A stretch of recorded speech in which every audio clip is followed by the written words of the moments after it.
लगता है तो केवल अगर बाहर के लोग भी अगर बात करते हैं, भारत के से बाहर रहने वाले भी अगर कहेंगे तो वो एक ही शब्द कहेंगे, भारत माता।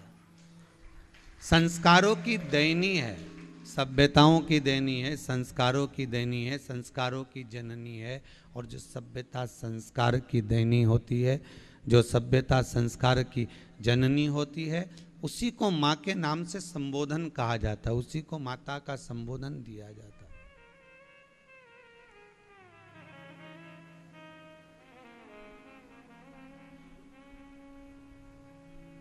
बरसों की गुलामी से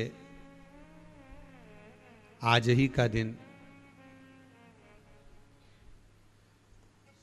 जिस दिन ये भारत माता स्वतंत्र हुई थी, आप सभी को 75वें स्वतंत्रता दिवस की बहुत बहुत बधाई हो। पूरा राष्ट्र, पूरा भारत और भारत की भूमि पर निवास करने वाले आप सबको बहुत बहुत साधुवाद।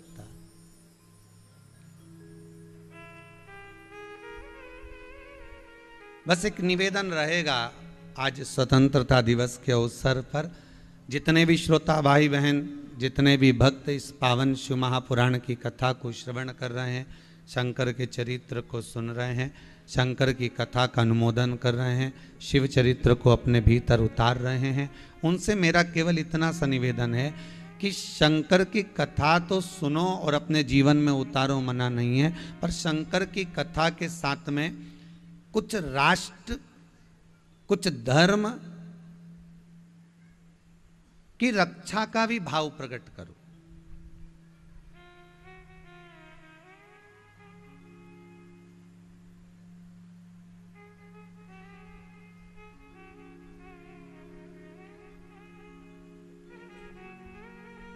क्योंकि ये जिस समय राष्ट्र की रक्षा हो, धर्म की रक्षा हो, उसका भाव जब जागृत होगा, प्रकट होगा, तो एक आनंद की अनुभूति अपने आप हो जाएगी, अपने आप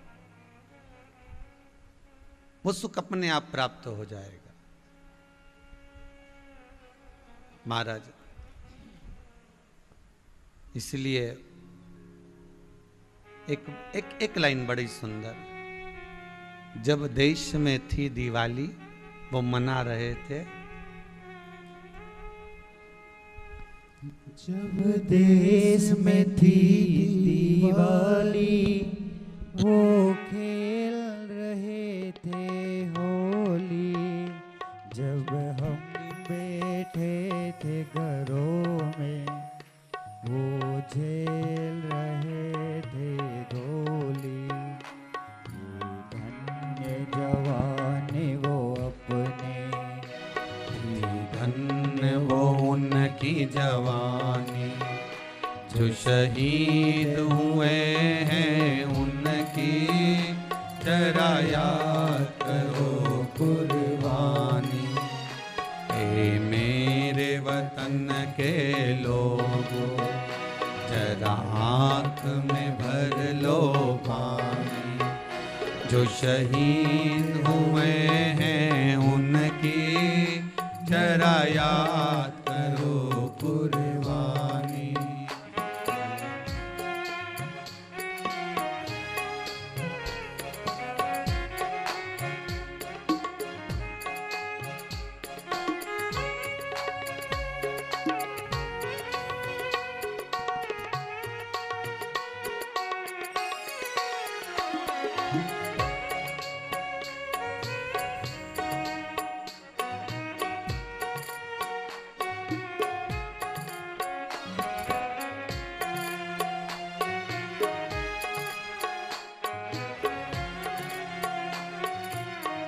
भाव से जितने भी घायल हुआ हिमालय, खतरे में पड़ी आजादी, जब तक थी सांस लड़े हो, जब तक थी सांस लड़े हो, फिर अपनी लाश बिछा दे, संगीन पे धर कर माथा, सो गए अमर बलिदानी, जो शहीद हुए हैं उनकी जरा याद करो कुर्बानी।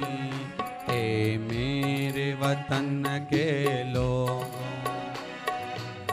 आँख में भर लो पानी, जो शहीद हुए हैं उनकी जरा याद करो कुर्बानी। जो शहीद हुए हैं उनकी जरा याद करो कुर्बानी। बोल भारत माता की, धर्म की अधर्म का प्राणियों में विश्व का, भारत माता की। ये भारत की भूमि सभ्यता और संस्कृति की जननी है और सभ्यता और संस्कृति की देने वाली है।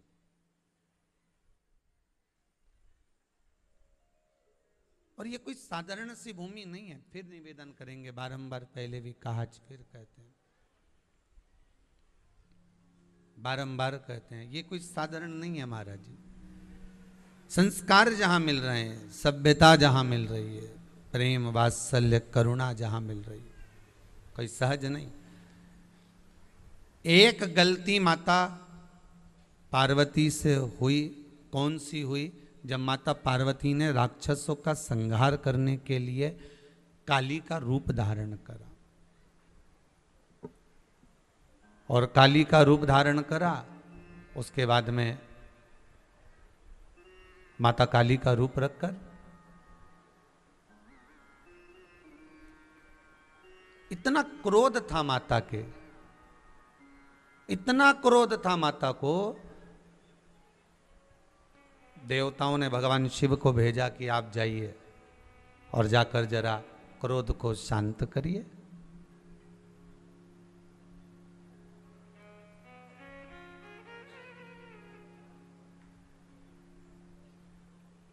पिता को क्रोध आवे तो पत्नी कभी शांत नहीं कर सकती, बहुत सावधानी रखना पड़ेगी हो।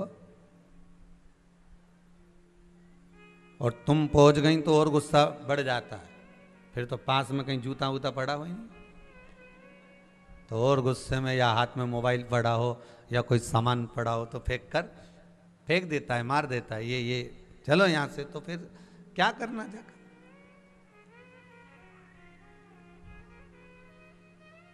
माता और पिता के क्रोध में बीच में एक होता है कि वो बच्चा, घर का जो बालक होता है, घर का जो बच्चा होता है, जब किसी को क्रोध आता है तो श्रीमद् भागवत कथा बड़ी सुंदर चरित्र कहती है कि नरसिंह भगवान को जब क्रोध आया, और नरसिंह भगवान को क्रोध आया और लक्ष्मी जी को कहा देवताओं ने, ब्रह्मा जी ने, कि जाओ भगवान विष्णु को क्रोध आ रहा है, नरसिंह भगवान को क्रोध आ रहा है, लक्ष्मी जी तुम चले जाओ। लक्ष्मी जी बोली मैं कैसे चले जाऊं? अगर मैं पहुंच गई और जैसे हिरण्यकशिपु को फाड़ा, मेरे को फाड़ के रख दे रहे हैं, तो तुम तो मैं नहीं जाऊं, मैं नहीं जाती वहां पर हो।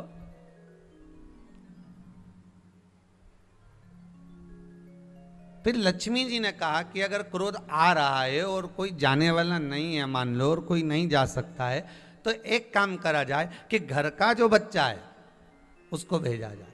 लक्ष्मी जी ने प्रहलाद को भेज दिया, और जैसे ही प्रहलाद भगवान नरसिंह के सामने पहुंचा, प्रहलाद जैसे ही नरसिंह भगवान की साक्षी में पहुंचा, तो इतने में तो भगवान विष्णु नरसिंह भगवान प्रहलाद को जिह्वा से चाटने लगे। इतने में लक्ष्मी जी पहुंच गई कि अब इनका क्रोध समाप्त हो गया होगा। बस यही चरित्र हमारा शास्त्र कह रहा है कि अगर क्रोध आ रहा है, पति को क्रोध आवे तो पत्नी सामने ना आवे, और पत्नी को क्रोध आवे तो पति सामने ना आवे। और दूसरा एक बात और याद रखो अपनी जिंदगी में, जिस बात के लिए एक बार क्रोध आया है उस बात को दोबारा ना करा जाए।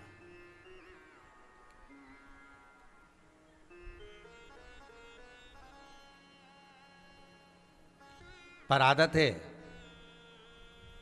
एक बार जिस बात के लिए क्रोध आता है ना, जब दूसरी बार झगड़ा होता है ना, तो पुरानी बात जरूर घसीट के लाई जाती है। हमसे तो बोलना ही मत, तुम्हारी अम्मा ने जो करा है ना हमारे साथ, हम भूल नहीं सकते।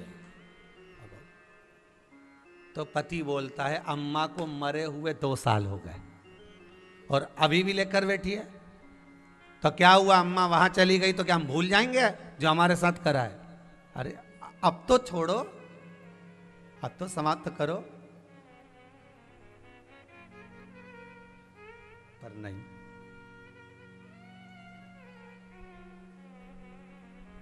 शिव जी से कहा आप जाकर क्रोध को समाप्त कर दो। कहते हैं काली चरित्र के अंतर्गत, देवी भागवत में काली पुराण के अंतर्गत वर्णन किया गया, शंकर जी ने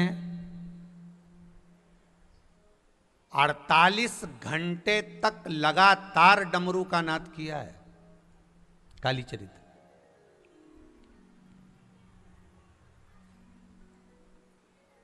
क्यों करा?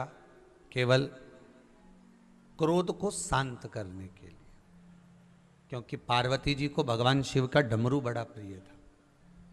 जब शंकर जी डमरू बजाते थे तो पार्वती बड़ी आनंद में उसको सुनती थी।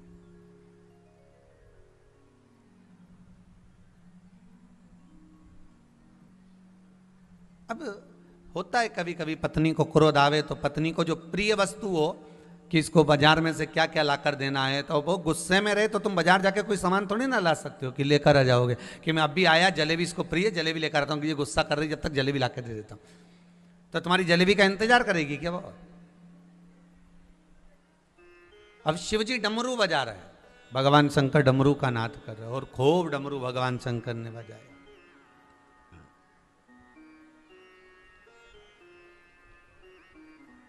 क्रोध शांत नहीं हुआ,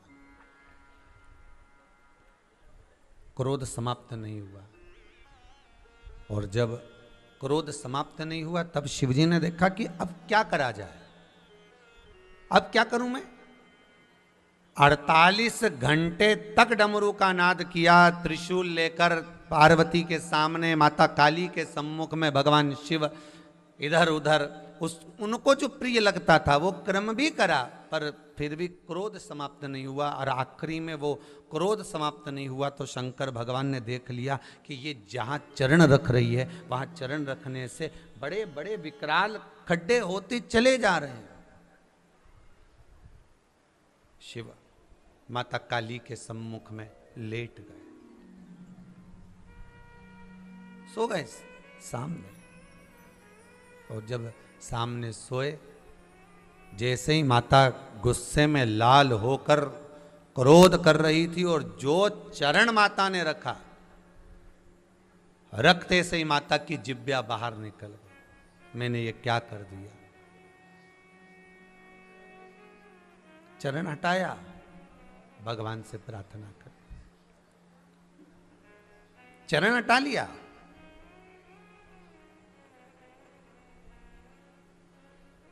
शिव पर जो चरण रखा पार्वती जी ने हटा लिया, पर किसी ने फोटो खींच लिया, वो आज तक चल रही है।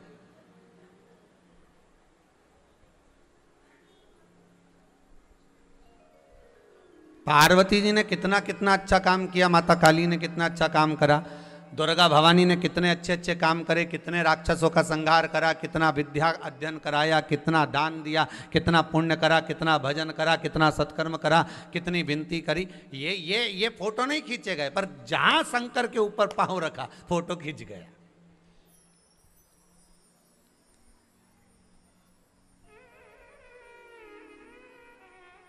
मेरी हर घर में रहने वाली बहुओं से, हर घर में रहने वाली बेटियों से, हर घर में रहने वाली माताओं से मेरा एक निवेदन है,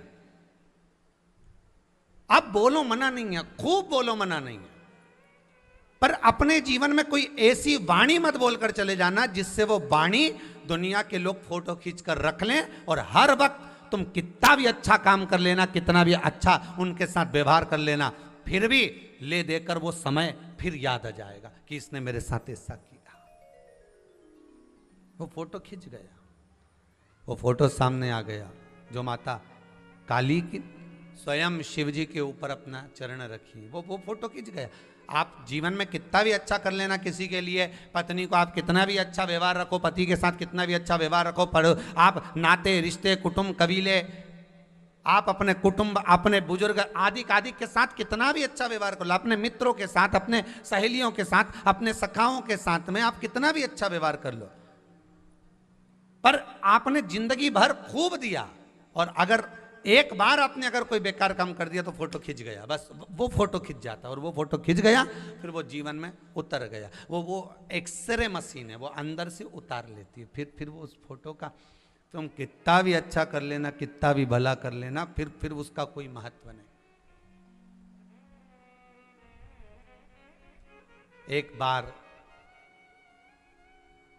एक बार यदि आप बुरे हो गए तो फिर वो बुरा सिद्ध करके ही रहेगा, श्रेष्ठता नहीं हो सकती।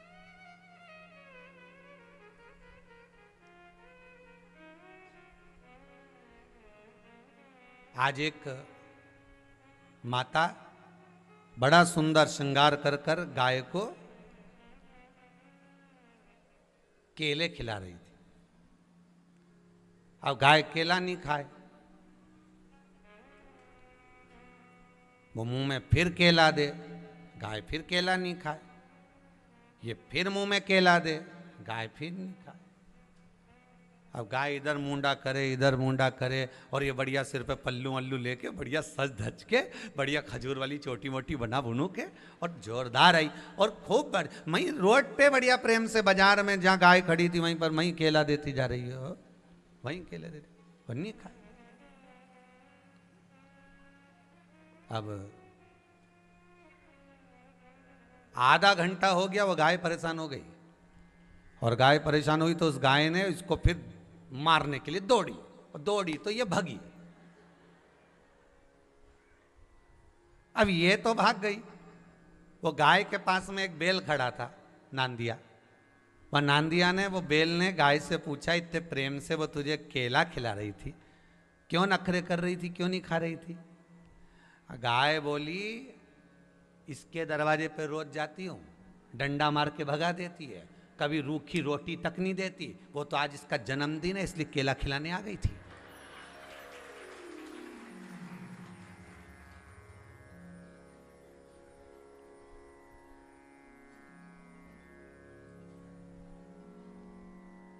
ये एक आंटी की कथा नहीं है,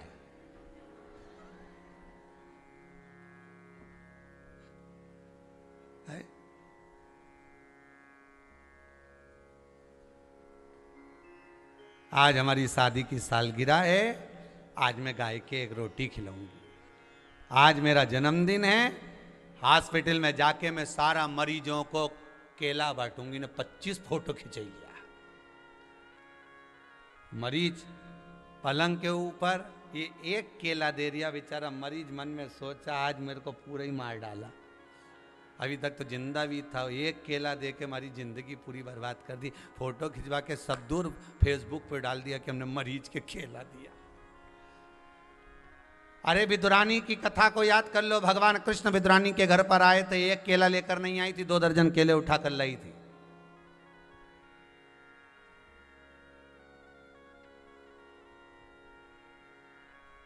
गाय ने बैल से कहा, नंदी से कहा, ये मुझको अगर प्रेम से रूखी रोटी भी खिला देना तो मैं खा लूं,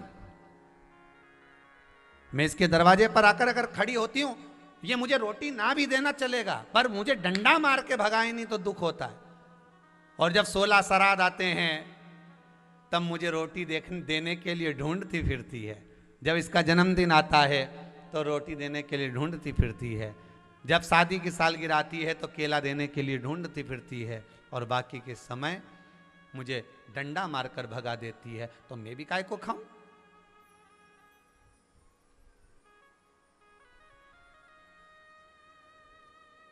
ये केवल खाने और ना खाने वाली बात नहीं है, ये तो स्वीकृति और ना स्वीकृति वाली बात है। अरे भाई, धेनु मानस के अंतर्गत लिखा है कि गौ माता को आप प्रेम से अगर एक ग्रास भी दे रहे हो, प्रेम से अगर आप एक जरा सा भाग भी प्रदान कर रहे हो, तो गौ माता उसको स्वीकार कर 33 कोटि देवताओं का पुण्य आपके खाते में डाल देती है। 33 कोटि देवताओं का पुण्य आपके खाते में दे। गौ माता के श्री विग्रह में 33 कोटि देवता विराजमान है, उनका सारा पुण्य भाग वो प्रदान कर रही है।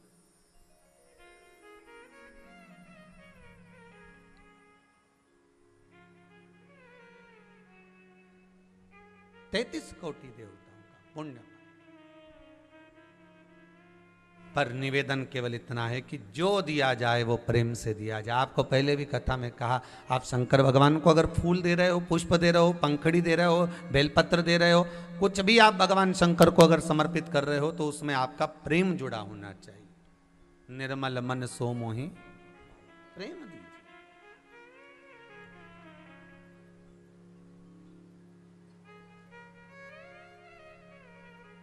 एक फोटो खिंच गया, वो चरण रखा हुआ, वो फोटो की मूर्ति आज तक मंदिरों में पूजी जा रही है, माता काली की। शंकर जी सोए हैं, माता का चरण रखा हुआ है, माँ का जिभ्या बाहर है, माँ जगत धात्री, माँ दुर्गा, माँ भवानी, माँ काली सम्मुख देख रहे।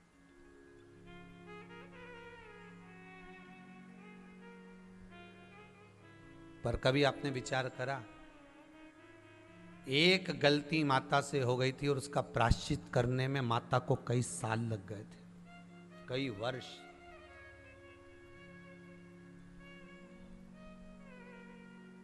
नई नई बहू शादी कर कर जब आती है ना घर के अंदर, वो जान नहीं पाती है, वो क्रोध में आकर, गुस्से में आकर, चिड़चिड़ कर कर, अपने मायके का स्मरण कर कर, अपने पिता का मान सम्मान जानकर वो मुख से अपशब्द तो कह देती है, थोड़ा क्रोध भी कर देती है, थोड़ा आड़ा टेढ़ा भी बोल देती है, पर उसको ये अंदाजा नहीं होता कि एक बार अगर फोटो खिंच गया तो ना जाने कितने साल तक प्रायश्चित करना पड़ेगा, तो भी प्रायश्चित नहीं हो पाता।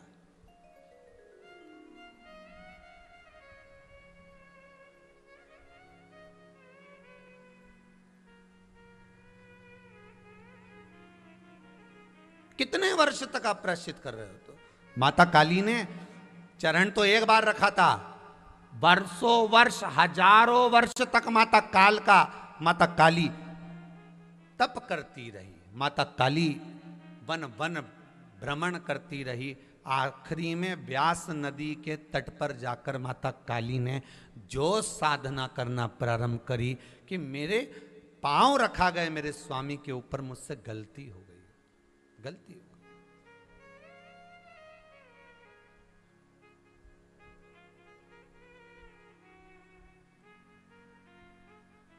चरण रखा गया।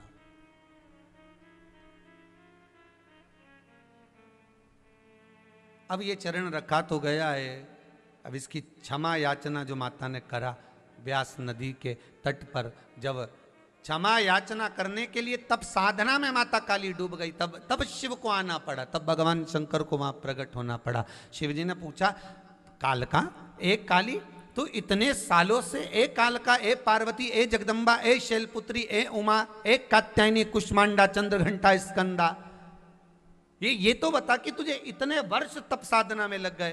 पार्वती जी बोली, माता कालका बोली कि प्रभु बस आपकी तो बाट थी, आपका ही तो इंतजार था, गलती मैंने जिसके लिए करी है उससे क्षमा चाहिए मुझे। लड़ाई करी पति से, फोन करके सुना रही मायके में, मम्मी ऐसा हो गया, मम्मी वैसा हो गया। गलती पति से, तो फिर क्षमा किससे मांगना चाहिए? अरे जम के तो बोलो पति से ही मांगना है ना, और पति से गलती हो गई तो क्षमा मांग लो, क्या क्या दिक्कत है भाई? अगर पुत्र से पिता के प्रति गलती हुई है तो पुत्र क्षमा मांग ले पिता से।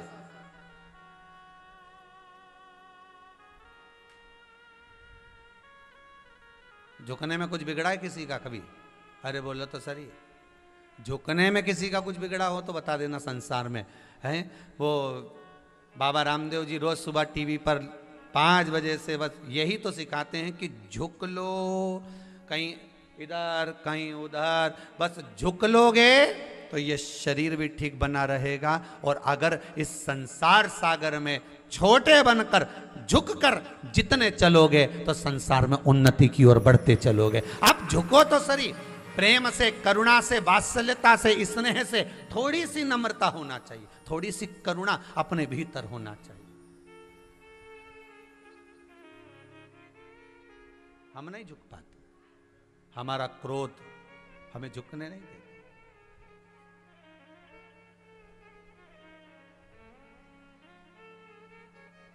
पार्वती मैया, माँ जगत जननी, माँ जगत धात्री, माँ दुर्गा भवानी, आद्य शक्ति माँ कालका, व्यास नदी के घाट पर बैठकर, व्यास नदी के तट पर बैठकर जब तप साधना में डूबी, तब शिव का आगमन हुआ। शंकर भगवान ने आकर पूछा, क्या बात है कालका, क्या हो गया तुमको? माता पार्वती जी कहती हैं कि मेरा चरण आपके छाती पर रखा गया, आपके ऊपर रखा गया, उसका मुझे बहुत दुख है, उसका मुझे बहुत गम है, बहुत दुख है।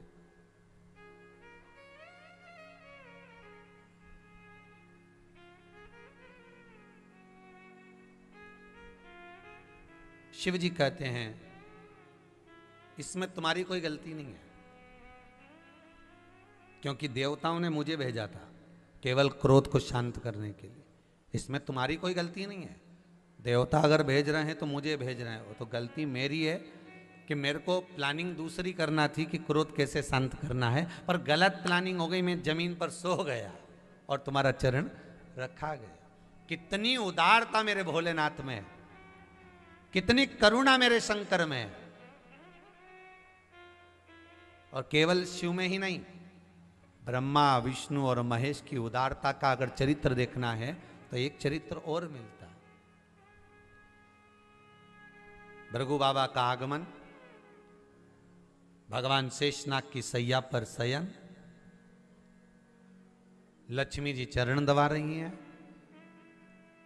उठे नहीं नारायण, भृगु बाबा ने चरण का प्रहार कर दिया, भगवान की छाती पर लग गया, भगवान की छाती पर चरण लगा हुआ है।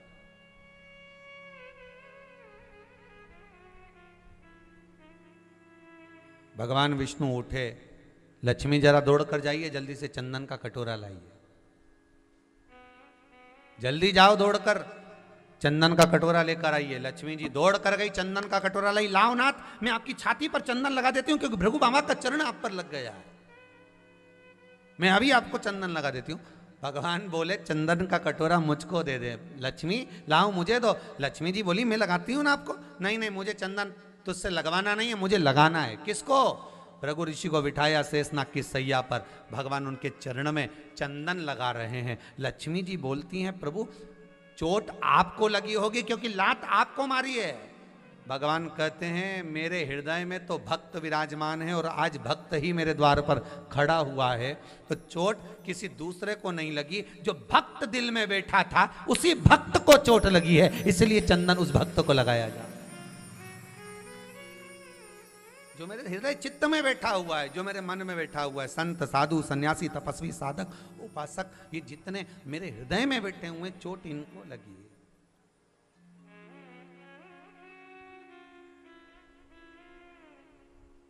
चंदन लगा दो, मिला, और चंदन भगवान भृगु बाबा के चरणारविंद में लगा रहे हैं। भृगु बाबा के मन में आया कि बताओ, चंदन और मुझे लगा रहे हैं और छाती में इनको लगी है। भगवान ने भी कह दिया, मैं वर देता हूं। भृगु बाबा बोले, नारायण तुम्हारी छाती पर जो चोट लगी है, मेरे चरण का चिन्ह कभी नहीं मिटेगा, वो रहेगा, वो रहेगा। और जब तक मेरे स्वरूप में चरण का चिन्ह है, चरण का चिन्ह,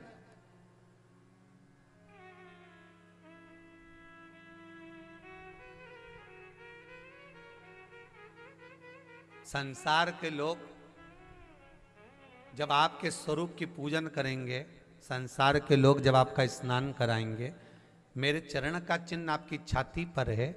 जब आपका स्नान होगा तो मेरे चरण का भी स्नान होगा। आपके घर में लड्डू गोपाल हैं सबके यहाँ?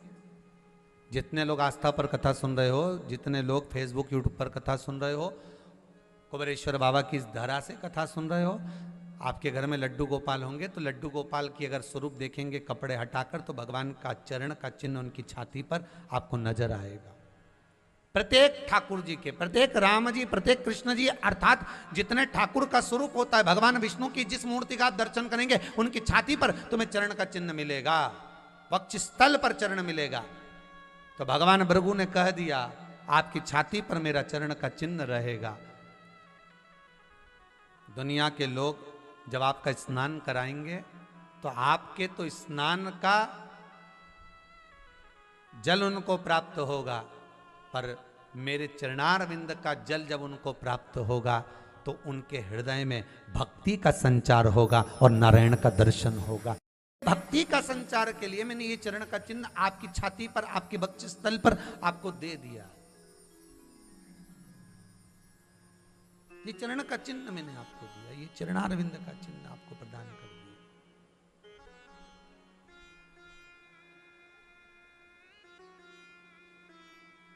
इसीलिए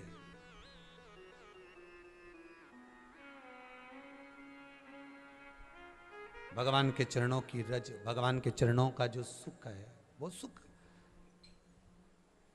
गलती तुम्हारी नहीं है पार्वती, गलती तुम्हारी नहीं है पार्वती, गलती तो हमारी है जो हम जमीन पर सो गए, हम मोबाइल रख दिया साइड में, ठीक है। अब तुम्हारा इतना महंगा मोबाइल 10,000 का, 5,000 का, 20,000 का, 25,000 का, छोटा सा बच्चा खेल रहा है, समझना एक छोटी सी बात, बहुत ध्यान से उतारना अपने जीवन में।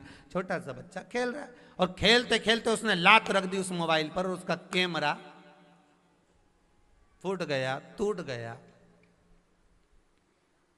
और बहू छोटे से बच्चे को झाड़ू से झूड़ रही हो, खूब मार रही हो, इतने में सास दौड़ कर आ जाए और सास दौड़ कर आकर के क्या हुआ, क्या मेरे मोबाइल पे चढ़ गई, उसका कैमरा खराब कर दिया। 10,000 का मोबाइल, 50,000 का, 25,000 का, 30,000 का मोबाइल, तो सास क्या बोलेगी, कहां रखा था, यहां। अब बहू को बुरा नहीं लगना चाहिए, सास बोलेगी यहां रखा ही काय को था, वो टेबल थी, तो वो टेबल थी, सोफा था, कुर्सी थी, पलंग था, कहीं एकांत में रखती, संभाल कर रखती, ध्यान तुम्हारा नहीं, तुमने रख दिया बीच में, और बच्चे तो बच्चे चढ़ गए उसके ऊपर। तो यहां शिव कहते हैं, शंकर कह रहे हैं, इसमें तुम्हारा दोष नहीं, इसमें दोष मेरा है जो मैं भूमि पर सोया। हमें दोष किसी पर आरोपित नहीं करना कि दोष उसका, दोष अपना। दुनिया के बहुत कम लोग होते हैं जो अपना दोष स्वीकार करते हैं।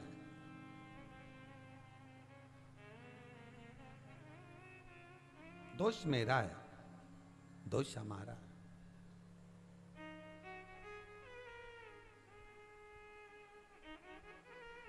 और गलती मुझसे हो गई, क्षमा चाहता हूं। आप क्षमा मत मांगो, माता काल का कहती हैं, माता काली कहती हैं, आप क्षमा मत मांगो। पत्नी कई बार गलती कर जाती है, पति मम्मी के पास जाकर कहता है मम्मी क्षमा कर दो, वो तो उसमें तो बुद्धि नहीं है। माँ कहती है तू क्यों क्षमा मांग रहा है बेटा, तुझे क्षमा की जरूरत क्या है, तुझे सॉरी कहने की जरूरत क्या है। गलती किसी ने करी है तो क्षमा वो मांग लेगा, समय आने पर मांगेगी क्षमा, तुम चिंता मत करो। पर शिव पुराण कहती है, शंकर कह रहे हैं कि गलती में नहीं नहीं नहीं नहीं स्वामी, पार्वती जी कह रही हैं, माता काल का कह रही, माता काली कह रही है कि गलती मुझसे हो गई। बस यही जीवन की एक बहुत सुंदर गाड़ी है, बहुत सुंदर रास्ता, बहुत सुंदर मार्ग है। जीवन का सबसे सुंदर चरित्र अगर कोई है तो यह काली और शिव की कथा है कि शंकर कह रहे हैं गलती मुझसे हुई है, पार्वती जी कह रही हैं गलती मुझसे हुई है। अर्थात दोनों समझने को तैयार हो गए कि गलती तो हुई है, उसको संवार लिया जाए, और संवारने के बाद आगे जीवन में फिर उसको उतारा ना जाए, उस गलती को फिर सुधार कर चलना, उस गलती को फिर संवार कर चलना।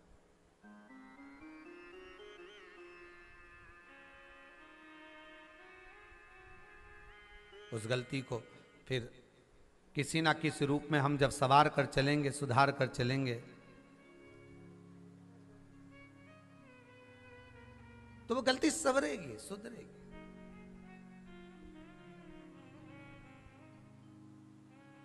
एक माताजी ने, किसी ने आज फोन करा था ऑफिस में और कह रही थी कि हमसे गलती ये हो गई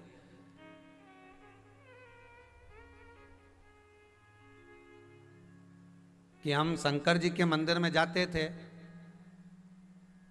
और शंकर जी के मंदिर का ही पानी भरकर, शंकर जी के मंदिर का ही कलश उठाकर, शंकर जी का ही वहीं का लोटा उठाकर शिव जी को चढ़ाते थे। और हमने आज पहली बार कथा में सुना महाराज जी की, उन्हें कहीं अभी तक नहीं सुना होगा तो पहली बार कथा में सुना कि शंकर जी के ऊपर पानी घर का ले जाकर चढ़ाना चाहिए, पर हमने तो वहाँ का पानी उठाकर चढ़ा दिया, तो उसमें हमने बहुत दोष करा है, बहुत गलती करी, तो क्षमा क्या हो सकती, उसके लिए क्षमा क्या, उसके लिए याचना क्या। शिव महापुराण की कथा कहती है आपने बस दिल से कह दिया ना शंकर के पास जाकर कि अब गलती हो गई, अब नहीं होगी, यही क्षमा।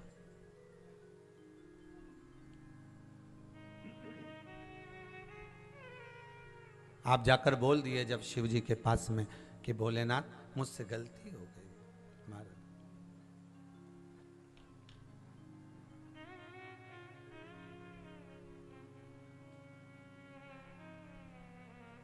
बस इस मन को समझा लेना, सवार लेना, सुधार लेना, यही गलती की।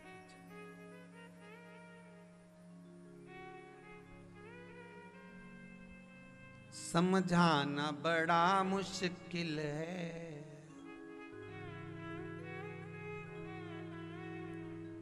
आखिर वो दर्द दिल है।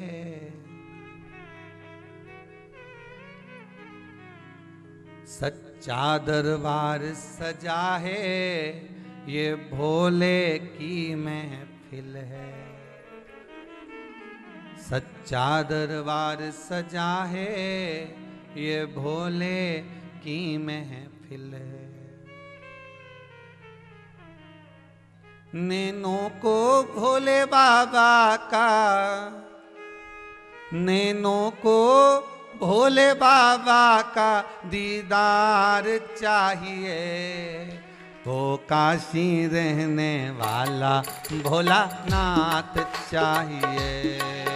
वो काशी रहने वाला भोलानाथ चाहिए।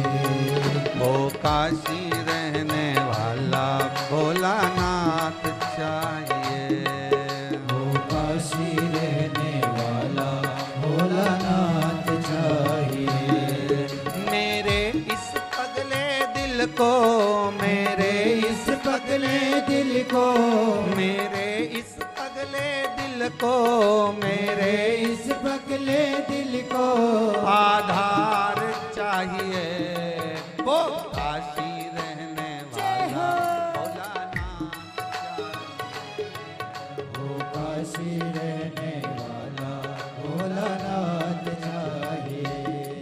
वो काशी रहने वाला भोलानाथ चाहिए।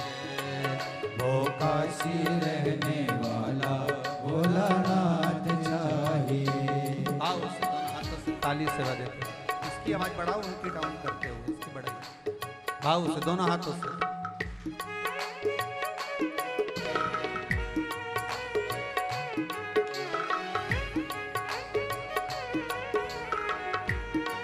ताली से बजाते हो बड़े भाव से।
भाव से ताली से देते हुए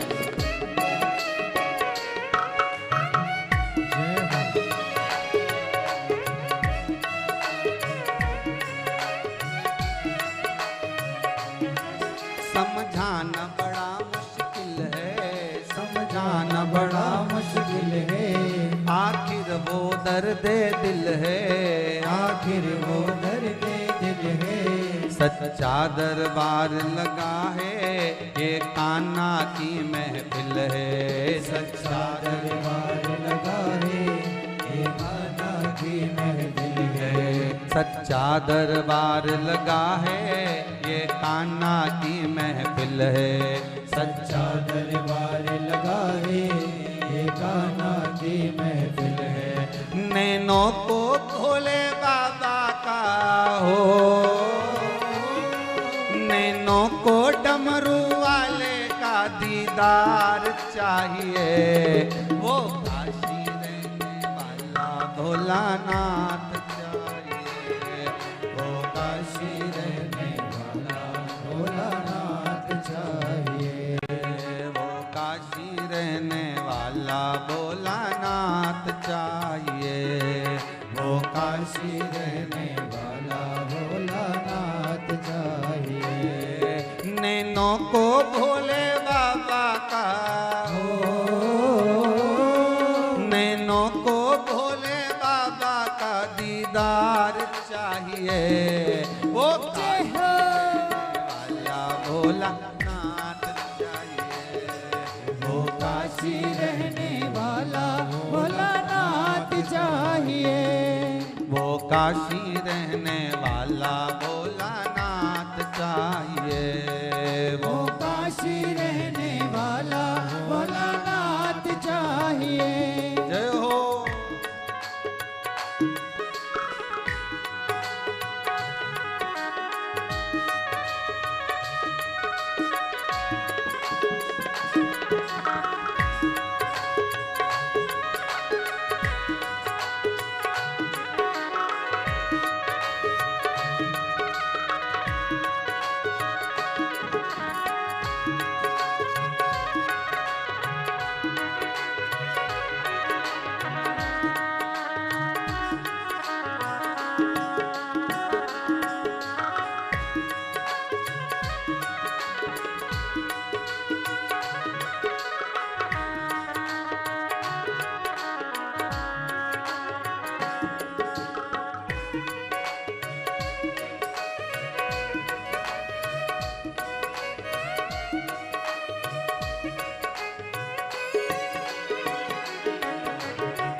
कुछ कमी न अरमानों की, कुछ कमी न अरमानों की, तेरे इन दीवानों की, तेरे इन दीवानों की।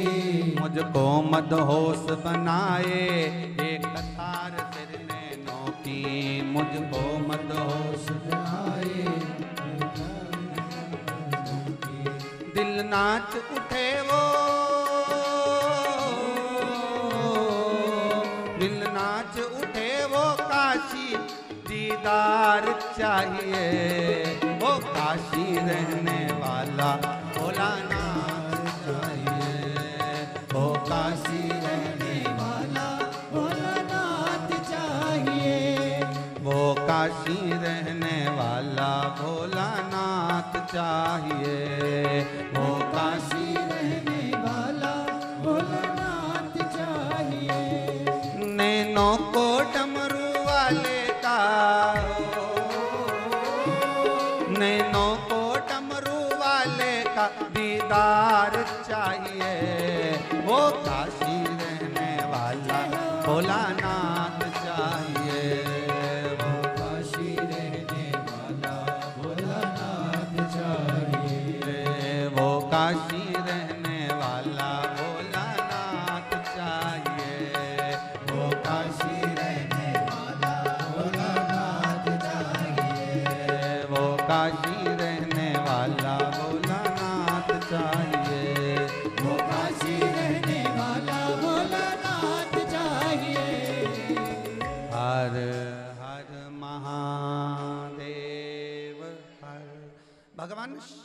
कथा कर रही है। ओगड़दानी त्रिकालदर्शी कैलाशी शिव का चरित्र कह रहा है।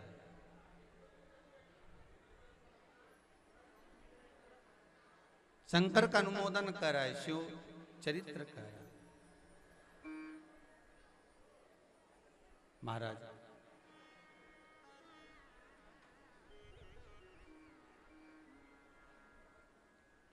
काली मां शिव से क्षमा मांग रहे हैं। शंकर भगवान काली माता से क्षमा मांग, हो गई गलती हो जाती है। झुकना जीते की पहचान है, अकड़ना मुर्दे की शान है। जो अकड़ रहा है वो समझ लो कि मर चुका है। भले वो जीवित हो अपनी जगह पर है, पर वो मर चुका।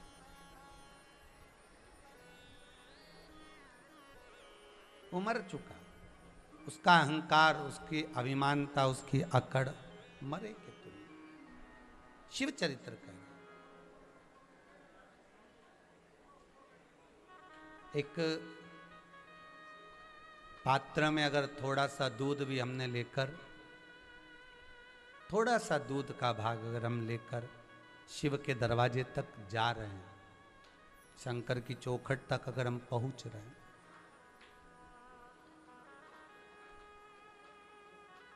थोड़ा सा दूध का भाग,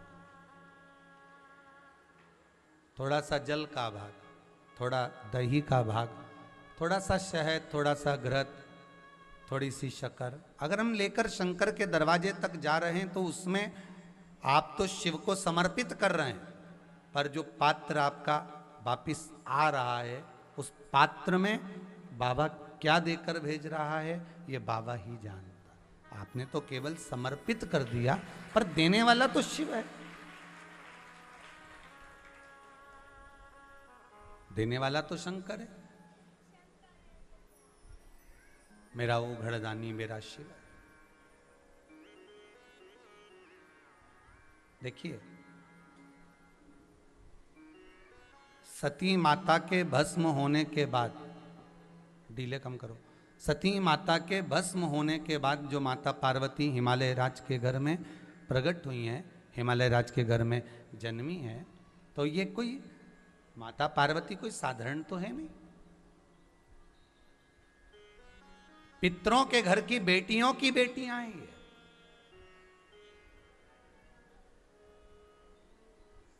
और इनका तप बल साधना कोई साधारण नहीं हो सकती महाराज। इनकी तप बल साधना बड़ी बड़ी प्रबल है, बड़ी प्रबल। जिस नारी के ऊपर पितरों की छाया होती है, घर के बुजुर्गों की, घर के पूर्वजों की छाया होती है, ध्यान देना, वही व्रत श्रेष्ठता से कर पाती है। व्रत की श्रेष्ठता उसमें अपने आप आ जाती है। अगर उसके साथ में अगर पितरों की कृपा है, तो पूर्वजों का अगर आशीर्वाद है, तो व्रत वो अच्छे से कर सकेगी।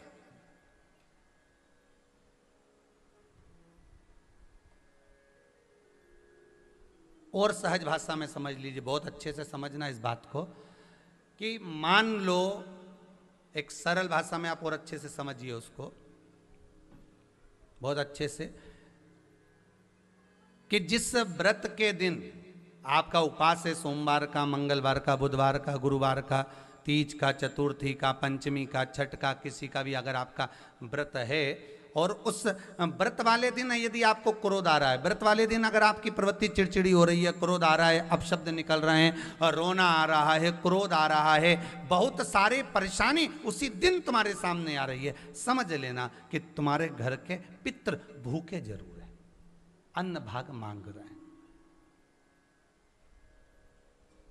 एक बात पहले भी कही थी, शायद आपको ध्यान में होगा, रात्रि को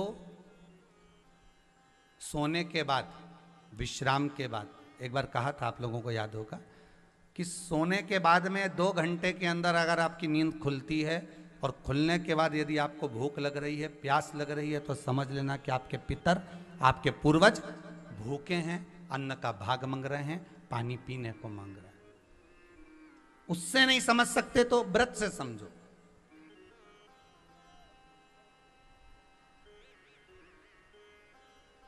व्रत से समझ लो।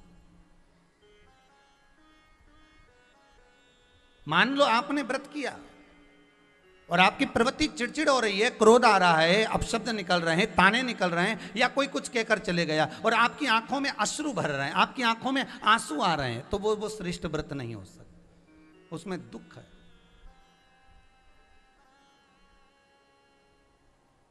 पुष्प ताजा है तो आप भगवान को दोगे, सही है कि गलत है? केला अच्छा है तो भगवान को दोगे, वो काला पड़ गया तो तुम भगवान को दोगे क्या? अंदर से गल चुका है तो भगवान को दोगे क्या? नहीं, आप भगवान को दोगे। कोई फल ताजा है तो आप भगवान को दे दोगे, कोई पुष्प ताजा है अच्छा है तो आप भगवान को दोगे। अगर पुष्प मुरझा गया तो भगवान को दोगे क्या? पुष्प बेकार हो गया तो भगवान को दोगे क्या? नहीं। उसी तरह व्रत होता है, उसी तरह हमारा व्रत है। जिस व्रत में हमको क्रोध आ रहा है, जिस व्रत में हम चिड़चिड़े हो रहे हैं, जिस व्रत में हम अपशब्द कर रहे हैं, जिस व्रत में हमको रोना आ रहा है, जिस व्रत में हम किसी की बात का ठेस हमको पहुंच रहा है और हम क्रोधित हो गए, हम रो दिए, हम चिड़चिड़ हो गए, समझ लेना वो फूल मुरझा चुका है, वो व्रत तुम्हारा बेकार हो चुका है, उसको भगवान स्वीकार नहीं करेगा। और जिस व्रत में आपके चेहरे पर प्रसन्नता, हम इस व्यासपीठ से कहना चाहेंगे कि जितने भी यजमान यहाँ कथा करवाने आते हैं, जितने भी यजमान यहाँ पहुँचते हैं या ऑनलाइन वहीं से बैठकर पूजन कर कर कथा करवाते हैं, हम उनको भी कहते हैं कि 7 दिन की आपकी शिव महापुराण की कथा है, 5 दिन की आपकी शिव महापुराण की कथा है, 9 दिन की आपकी शिव महापुराण की कथा है। शंकर की कथा, चाहे भागवत कथा हो, चाहे रामायण कथा हो, रामचरितमानस हो, चाहे गीता हो, जिस पुराण को आप बचवा रहे हो, जिस पुराण को आप करवा रहे हो, जो करवाने वाला होता है उसके चेहरे पर स्माइल होना चाहिए, प्रसन्नता होना चाहिए। क्यों? क्योंकि इस पुराण को आप अकेले नहीं सुन रहे, इस पुराण को आपके पितृलोक में विराजमान पितृ पूर्वज भी श्रवण कर रहे हैं। जितनी आपकी चेहरे पर प्रसन्नता होगी उतनी आपके पूर्वज भर भर कर आशीर्वाद देंगे। 7 दिन तक, जब तक आप कथा का रसस्वादन कर रहे हो, कथा श्रवण कर रहे हो, 7 दिन तक आपके चेहरे पर अगर प्रसन्नता है तो पूर्वजों का आशीर्वाद आप पर बना हुआ है, आप पर बना हुआ है।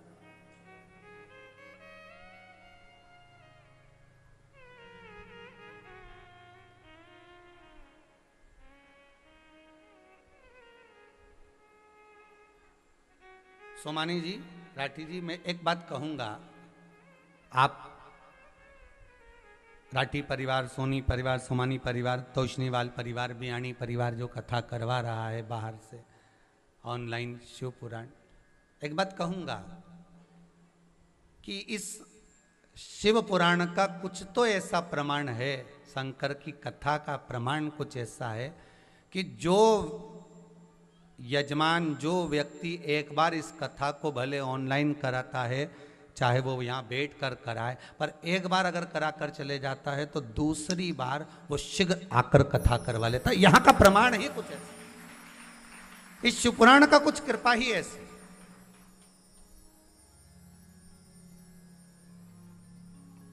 और जितने करवा कर गए सबके नंबर लाइन में लगे हुए हैं। आप ऑफिस में पूछेंगे तो सबके नंबर लगे वापिस कि हमको भले 22 की 21 की नहीं मिले तो 22 की दो, 22 की नहीं मिले तो 23 की दो, 23 की नहीं मिले तो 24 की दो, पर नंबर सबके लगे हुए बाप। और आपसे भी निवेदन है, जितने श्रोता इस आस्था चैनल के माध्यम से, जितने फेसबुक यूट्यूब के माध्यम से इस पावन कथा को श्रवण कर रहे हैं, मेरे भोले भंडारी से, भोला है और भंडारी, भंडारी मतलब भरने वाला, खाली तो छोड़ता ही नहीं है। सावन के महीने की कथा सुन रहे हो, शिव पंचामृत कथा सुन रहे हो, तो बाबा से निवेदन इतना जरूर करना कि बाबा मेरी झोली खुशियों से ऐसी भर देना कि मैं भी एक बार शिव महापुराण की कथा करवाऊं। तेरी कृपा होगी तो होगा, तू करुणा करेगा तो होगा, तू कृपा नहीं करेगा तो कुछ नहीं हो सकता। कि झोली ही मेरी तंग है, तेरे यहाँ कमी नहीं। बस पात्रता अच्छी होगी, पात्र अच्छा होगा, बर्तन अच्छा होगा, अगर धुला हुआ होगा तो भगवान को भी देने में आनंद आएगा। आप बर्तन को अच्छा रखोगे तो आप ये मन को अच्छा रखोगे तो भगवान देने में पीछे नहीं हटता, खूब देता, खूब।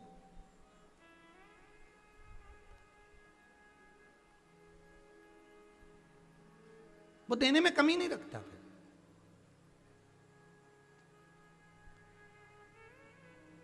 जिस व्रत में आपकी आंख में आंसू आ गए, जिस व्रत में आप रो रहे हो, जिस अनुष्ठान में आपकी आंख में आंसू भरे हुए हैं, जिस अनुष्ठान में आप रो रहे हो, आपकी चित्तवृत्ति में सुख का अनुभव नहीं है, तो बाबा कहता है फिर उसका आनंद नहीं। पूर्वज इंतजार करते हैं पितृलोक में। घर की माँ, घर का पिता कभी अपने बच्चे को रोता हुआ नहीं देख सकता, कभी रोता हुआ नहीं देखेगा। बहू अपशब्द भी कह देती है ना, तो भी सास दूसरी बहू से कहती है जा उसको चाय दे कर आ।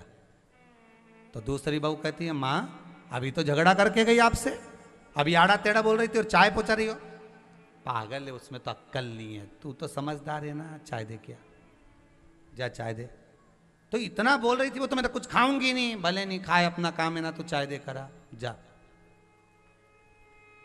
सास अगर रोटी खाने भी बैठती है ना, बहू से झगड़ा भी हो जाता ना, तो भी उसको रोटी नहीं भाती, वो कहती है जा पहले उसको पूछ ले उसने खाया कि नहीं खाया। और अगर सास खा भी लेगी तो कह देगी उसको भी दे, बोल देना कि खाना खा ले। वो नहीं खा रही तो एक काम कर, उसके कमरे में दिया जा दिया। ये माँ होती है, ये पिता होता है।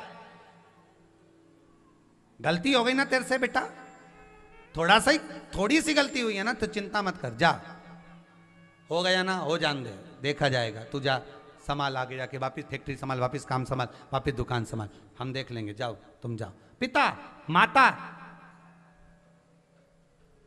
बच्चे दुखी हैं तो माता पिता दुखी है। शिव महापुराण का सबसे सुंदर संवाद यही है कि आप जिस दिन व्रत करें, जिस दिन आप उद्यापन करें, जिस दिन आप व्रत रखें, जिस दिन आप भगवान की आराधना में डूबे हुए हैं, शंकर की कथा 3 घंटे अगर आप श्रवण कर रहे हैं तो 3 घंटे आपकी चित्तवृत्ति में कहीं ना कहीं कोई क्लेश नहीं होना चाहिए। वो देवता कहते हैं कि मैं वर देने के लिए बैठा हूं, पात्र अगर साफ है तो मैं भर दूंगा, इतना भर दूंगा कि बटोरा नहीं जाएगा। और वो देता है, इतना दे देता है कि बटोरा नहीं जाएगा। उनकी कृपा।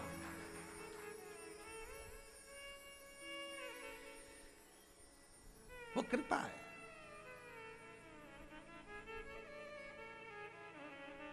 राम जी का स्नान करोगे तो मूर्ति को थाली में रखकर नहीं लाओगे, बोलो सही है कि गलत है? ठाकुर जी का स्नान कराओगे तो थाली में रखकर कराओगे, बोलो सही है कि नहीं है? जितने भी देवी देवताओं का मंदिर में पंचामृत स्नान होता है, वो थाली में उनका चल विग्रह, कौन सा विग्रह? चल मतलब छोटा सा विग्रह, उसका स्नान होता, उसका पंचामृत स्नान होता।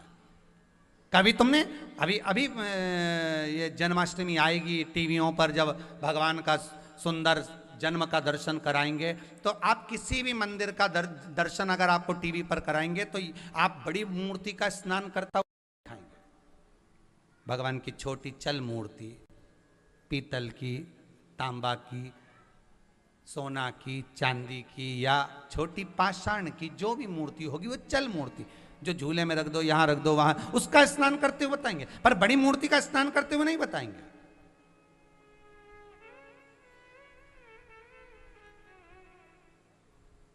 अगर बड़े स्वरूप का दर्शन करते हुए, पंचामृत स्नान कराते हुए, बड़े स्वरूप का अगर स्नान कराते हुए बताएंगे तो 2 का बताएंगे, एक मेरे देव अधिदेव महादेव, और दूसरे नंबर पर अगर आपको दर्शन कराएंगे तो मेरे जतिपुरा में विराजमान गोवर्धन नाथ जी का दर्शन बता देंगे। वहां दर्शन आपको करा दिया जाएगा कि यहाँ दूध चढ़ रहा है, यहाँ पंचामृत स्नान हो रहा है। शंकर जी का महाकाल का दर्शन आपको दिखा देंगे, काशी का दिखा देंगे, सोमनाथ का दिखा देंगे कि जल चढ़ रहा है, दूध चढ़ रहा है, दही चढ़ रहा है, पंचामृत चढ़ रहा है। ये दर्शन तो आपको करा देंगे। ये आप दर्शन आप ऑनलाइन भी कर सकते हो, लाइव भी कर सकते हो।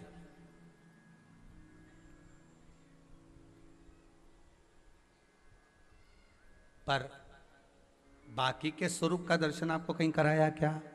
आप तो अभी जन्माष्टमी आए, जब भी देखना छोटे से स्वरूप का। कारण क्या है? गोवर्धन नाथ जी को कहते हैं गोवर्धन दादा, गिरिराज बाबा। क्या बोलते हैं? जम के बोलिए जरा। गिरिराज बाबा। बाबा का मतलब हो गया दादा। मतलब भगवान कृष्ण जिसकी पूजन कर रहे हैं तो वो बड़ा ही हुआ ना। भगवान कृष्ण पूजन कर रहे हैं गिरिराज दादा की। कि मैं तो गोवर्धन को जाऊं मारा वीर, नाई माने मेरो मनवा, 7 कोस की करूं परिक्रमा, ओ मैं तो मानसी गंगा में नहाऊं मारा वीर, नाय माने मेरे। और लड्डू पेड़ा और जलेबी में तो 56 भोग लगाऊं मारा वीर, नहीं मां। तो किसकी पूजन करा रहे हैं? पूछा कन्हैया से तो कहा गोवर्धन नाथ जी की, गोवर्धन बाबा की कर। तो इनको बाबा का, ठाकुर स्वयं गोवर्धन नाथ जी की पूजन करा रहे हैं। मतलब ठाकुर जी कह रहे हैं कि ये बड़ा है। पुष्टि मार्ग के गिरिराज जी के जो पद गाए जाते हैं उसमें बोला गया बड़ा देव। ये कोई छोटा नहीं, बड़ा है। और शंकर जी को जब स्नान कराते हैं तो भी लोग कहते हैं महादेव। मतलब ये भी दादा और ये भी दादा, और अपन सब उसका पोता पोती। सही है कि गलत है?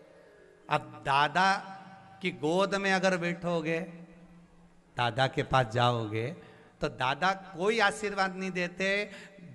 पोता बहू को अगर आशीर्वाद देंगे ना तो एक ही बात कहेंगे, दूध दो नहाओ पूतो फलो। तो 2 ही देवता ऐसे हैं जो यही आशीर्वाद देते हैं, दूधो नहाओ पूतो फलो। शंकर जी के पास में जाओगे, दूध चढ़ाओगे तो थोड़ा छींटा तो तुम्हारे ऊपर आएगा ही। वो दूध पांव की पास रेले से नीचे से जो बनाया गया है सामने जलाधारी, उससे निकल कर जा रहा है। गिरने के बाद वो दूध जा रहा है और उस दूध का छींटा, ना जाने कितने लोग आ रहे हैं, पानी चढ़ा रहे, दूध चढ़ा रहे, उसका छींटा अपने शरीर पर आ रहा है। गिरिराज बाबा को दूध चढ़ाओगे तो वो भी अपने कपड़े पर आता है, क्योंकि दोनों बाबा एक ही आशीर्वाद देते हैं, दूधो नहाओ पूतो फलो। पर शंकर जी को भी मालूम है, गोवर्धन नाथ जी को भी मालूम है, 40 रुपए लीटर के दूध से ये नहाएगी तो नहीं। ये तो मालूम है उनको भी कि ये 40 रुपए लीटर का दूध, 60 रुपए लीटर का दूध, ये घर जाके के दूध में नहाओगे नहीं। तो भगवान गोवर्धन नाथ जी ने अपने ही दूध में तुमको नहला दिया, शंकर भगवान ने अपने ही दूध में तुमको नहला दिया कि दूधो नहाओ और घर जाके पूतो फलो। ये वर शिव दे रहे हैं, ये वर गोवर्धन नाथ जी दे रहे हैं कि दूधो नहाओ, जम के तो बोलो पूतो फलो।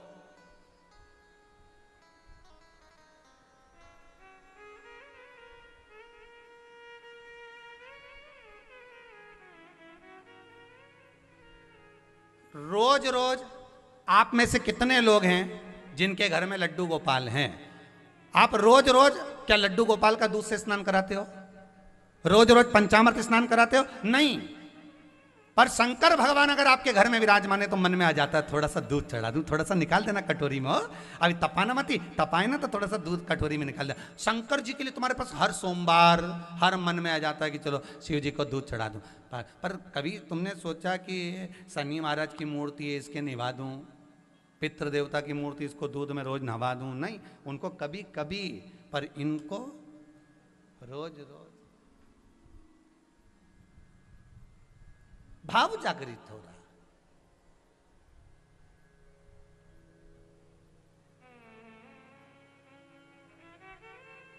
दूध समर्पित कर रहे। कितना सुंदर कहा है लिंग पुराण के अंतर्गत, शंकर जी पर अगर थोड़ा सा भी दूध समर्पित किया जाता है, चढ़ाया जाता है, उस दूध का फल खाली नहीं जाता, उसके 4 हिस्से शंकर जी पे चढ़ते ही हो जाते। कितने हिस्से होते हैं? 4। जो दूध आपने शंकर जी पे चढ़ाया, शिव जी पे चढ़ाते ही वास्तु के देवता कौन है? देवाधिदेव महादेव। सबसे पहली वास्तु पूजन कौन से देवता ने करी थी?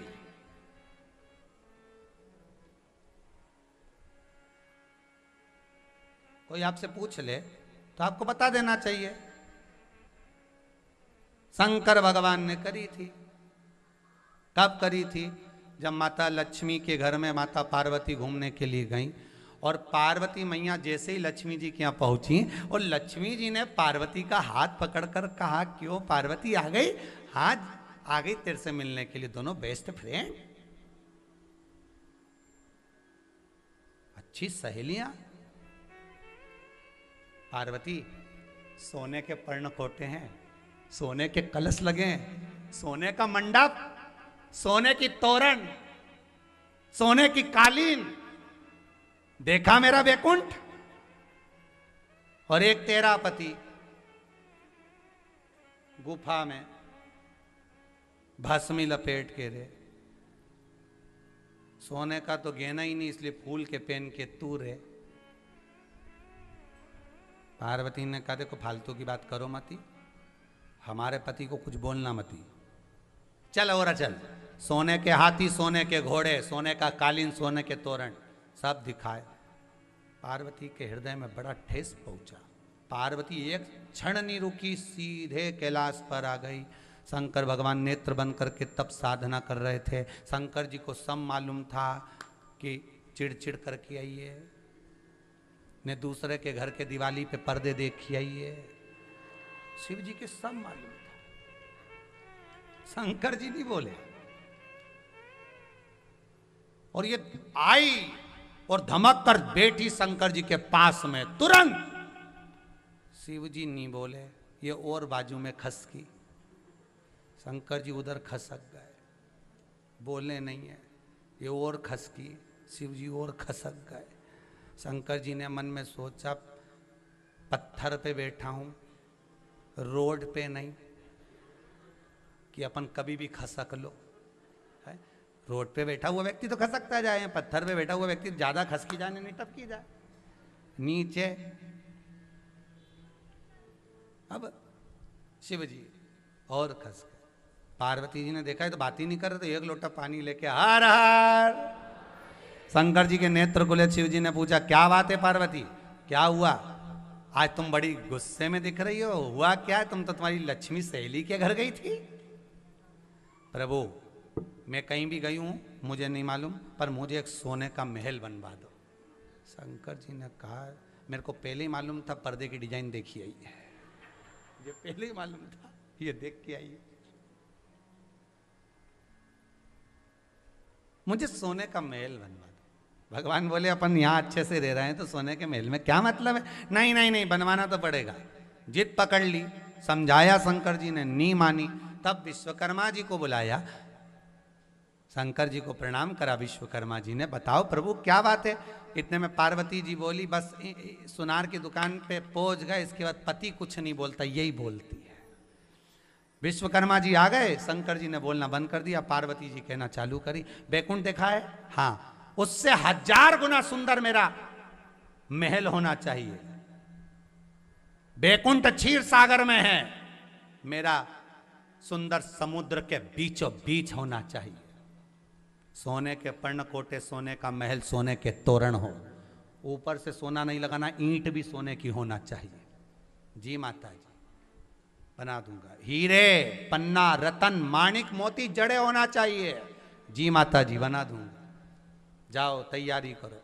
विश्वकर्मा जी ने बना दिया, सुंदर सुंदर महल का निर्माण कर दिया। पार्वती जी के पास आकर बोले, माता जी बन गया। पार्वती जी ने शिव जी से कहा, भोलेनाथ जी, अपने यहाँ पर आज तक अपन ने ऐसा जोरदार मकान नहीं बनवाया, ने पहली बार बनवाया, तो इसका गृह प्रवेश करूंगी। शंकर जी बोले, गृह प्रवेश? हाँ। शंकर बोले, वास्तु का देवता यहाँ बैठा है, अपन दोनों प्रवेश कर जाए तो वास्तु पूजन हो गई, उसमें क्या दिक्कत है? नहीं नहीं नहीं नहीं नहीं नहीं, अपन तो गृह प्रवेश करेंगे, वास्तु पूजन करेंगे। शंकर जी बोले, ठीक है करो। विशर्वा जी को बुलवाया पूजन करने के लिए। पूजन की तब तैयारी होने लगी तो पार्वती जी बोली, अपने अपनी जिंदगी में पहली बार तो मकान बनाया और अपन देवता उनको नहीं बुलाएंगे, उनको कितना बुरा लगेगा। शंकर भगवान बोले, देवता उनको काय का बुरा लगे, उनने बैकुंठ बनाया था तो अपने बुलाया था, उसमें क्या दिक्कत है? ब्रह्मलोक में ब्रह्मा जी निवास करे, अपने बुलाया, ऐसी कोई फालतू की बात है, अपन किसी को नहीं बुलाएंगे। पार्वती जी बोले, कैसे नहीं बुलाएंगे? जिंदगी में पहली बार तो महल बनवाया, और आप क्योंकि बुलाएंगे नहीं, अपन तो बुलाएंगे। पत्र लिखा, नारद जी को बुला कर कहा पत्र लिखो, देव ऋषि नारद लेकर जाओ भगवान विष्णु के यहाँ, नीचे लिख देना सा परिवार। नारद जी बोले उनके परिवार में है ही कौन, दो ही तो है, तो परिवार लिखने की जरूरत क्या, श्रीमान श्रीमती लिख दो। नहीं नहीं लिखो सा परिवार। देव ऋषि नारद ने लिख दिया सा परिवार, जाकर दे के आना, अच्छे से बोल के आना, सा परिवार आना। भगवान नारद जी ने पत्र दिया। भगवान विष्णु ने पूछा क्या है नारद? नारद जी बोले पत्र है, सा परिवार का आया है और भगवान शिव के मकान का मुहूर्त है। अच्छा हाँ। लक्ष्मी जी को भगवान विष्णु ने बुलाया कि तुम्हारी बेस्ट फ्रेंड के यहाँ मुहूर्त है, तैयारी करो। लक्ष्मी जी बोले मैं तो 5 दिन से सिर दुख रही है, मेयर से नहीं बनेगा जाते। शंकर भगवान की यहाँ पहली बार तो कार्य आया और तुम क्या जाते नहीं बनेगा, चलना तो पड़ेगा, चलो तैयारी करो। लक्ष्मी जी ने तैयारी करी, मुहूर्त, विश्वकर्मा जी पूजन करने बैठे, और पूजन पहली वास्तु पूजन अगर किसी ने करी है, स्वयं की स्वयं पूजन कर रहे हैं, तो वो शंकर ही है। मेरा शिव जजमान बना, मेरा शंकर ही पूजन करा, कोई दूसरा नहीं कर रहा।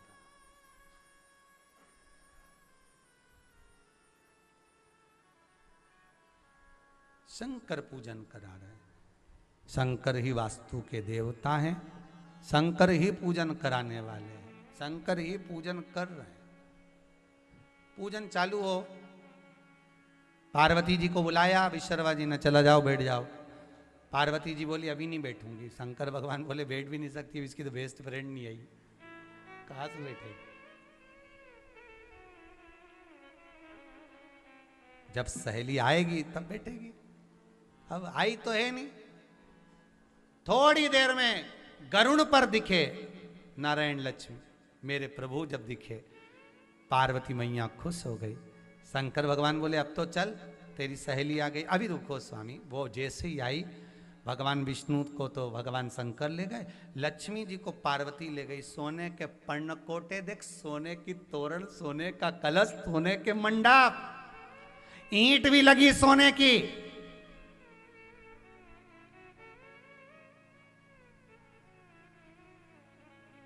सब दिखाया। बाद में पार्वती जी ने कहा क्यों री लक्ष्मी, तुम्हें थोड़ी बहुत शर्म नहीं आई? बेचारा इतना सा गरुण पक्षी और तुम दोनों भारी भड़कम उस पे अकेले पे बैठ के आ गए। इतने में तो तुरंत लक्ष्मी जी बोली तू मेरे पति के बारे में कुछ मत बोलना। पार्वती जी बोली तू बोली तब? दूसरे पर उंगली उठाना सरल है, पर दुनिया के लोग जब आप पर उंगली उठाएं तो वो कठिन है, बहुत कठिन। शंकर जी ले गए, पार्वती को बिठा लिया पूजन में। पूजन में जैसे पार्वती जी बैठी, विश्वकर्मा जी ने पूजन चालू करी। शंकर जी समझ गए जरा सा सोने का महल बना और पार्वती और लक्ष्मी का विवाद चालू हो गया। 3 के मकान जिसके होते हैं, छोटा सा मकान जिसका होता है, उसमें भाई भाई का झगड़ा बहुत कम होता है। पर जहां मल्टी तैयार हो गई, फैक्ट्री तैयार हो गई, मकान तैयार हो गया, भाइयों का झगड़ा प्रारंभ हो जाता है। ये कमरा हमारा, ये तुम्हारा, ये आधा तुम्हारा आधा उसका। अब 2 कमरे का मकान, उसमें भी टीन डली, उसका झगड़ा कौन करेगा? अपन तो दूसरा बना लेंगे, चलो यहां से निकलो बाहर। झगड़ा तो धन का है। शंकर भगवान मन में सोचे इस मकान को नहीं रहने दूंगा चाहे कुछ भी हो जाए, इसी के कारण झगड़ा हुआ। और जो शंकर भगवान ने अंगड़ाई ली, विश्वकर्मा जी के ऊपर एक हाथ रखा, विश्वकर्मा जी की बुद्धि बदल गई।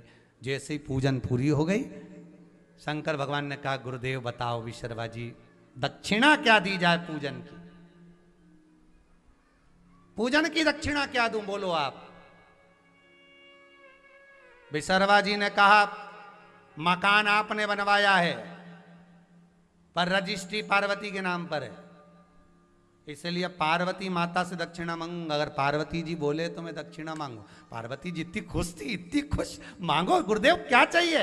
विश्वकर्मा जी ने बोला पहले संकल्प लेना पड़ेगा कि दक्षिणा जो मैं मांगूंगा वो देना पड़ेगा। हाँ मैं संकल्प लेती हूं, जो तुम मांगोगे वो दूंगी। तो विश्वकर्मा जी ने कह दिया ये सोने का महल अच्छा लग रहा है, माता जी दे दीजिए, दे दीजिए। पार्वती की आंख में आंसू भर गया। दे तो दूंगी पर मेरा श्राप है, तेरे घर में दिया जलाने वाला नहीं बचेगा। बड़ी मुश्किल से तो बनवाया था सोने का महल, एक दिन इसमें आग लगेगी सोने के महल में। शंकर जी बोले काय को श्राप दे रही, अब दे दिया तो उसका क्या सोचना। कितना जोरदार महल होगा जिसका पूजन करा शंकर और पार्वती ने, बनवाया शंकर पार्वती ने, और गया दूसरे के हिस्से में विश्वकर्मा जी के। और विश्वकर्मा जी ने दे दिया वो सोने का महल अपने पुत्र श्री लंकेश रावण को। और वो रावण के पास जब सोने की नगरी आई, तब रावण ने पंडितों को बुलाकर पूछा ये बताओ हमारे महल में आग काहे को लगी, आग लगने का कारण क्या था। तो पंडितों ने कह दिया ज्योतिषी देखने वालों ने, ये पुराना है, श्राप लगा था। पुराना है, आज का नहीं, मिला है। 4 हिस्सों में जो तुम दूध कटोरी में लेकर शंकर को समर्पित करते हो, शिवजी पर जो तुम दूध चढ़ाते हो, शंकर पर अगर थोड़ा सा भी 1 चम्मच भी दूध चढ़ाया है तो 4 हिस्से हो गए। पहला वो दूध का हिस्सा गया कहां, वास्तु के देवताओं के पास। किसके पास गया है, जम के बोलिए जरा, वास्तु के देवताओं के पास, जो दूध से स्वीकृत रहते। हिंदू धर्म में आज भी नियम है, जब वास्तु पूजन होती है तो गैस पर रखकर दूध को उफाना जाता है, तपाया जाता है, दूध गिरता है, तो उससे मालूम पड़ता है कि वास्तु का देवता कितना प्रसन्न हुआ है। एक भाग गया वास्तुदेव के पास, शंकर ही वास्तु के देवता हैं। दूसरा भाग गया, जैसे ही हम दूध चढ़ाते हैं वो दूध जलाधारी पर गिरता है। बोलो सही है कि गलत। जैसे ये जलाधारी है, ये शिवलिंग है, शिवलिंग पर अगर आपने दूध चढ़ाया तो ये गोल जो जलाधारी है इस पर जाएगा कि नहीं जाएगा। तो ये जलाधारी कौन है, माता पार्वती। जब ये दूध गिरा जलाधारी पर गया तो जलाधारी पार्वती है। पार्वती किन की पुत्री है, मैनावती की। मैनावती किसकी पुत्री है, पितरों की।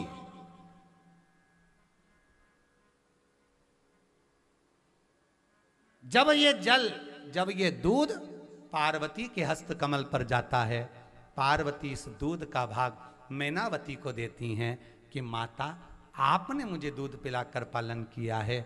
इस भाग को जब मैनावती को मिलता है तो मैनावती अपने पितरों को प्रदान कर देती है कि आपके बल पर आज मुझे ये प्राप्त हो रहा है, आज मुझे मिला। तो शंकर पर चढ़ाए गए दूध का एक भाग वास्तु को गया, दूसरा भाग जम के बोलो पितरों को गया, तीसरा शिव को चढ़ाया गया दूध का तीसरा भाग जाता है शंकर के गले में जो विषधर बैठा है। कौन, वासुकी नाग, वासुकी नाग।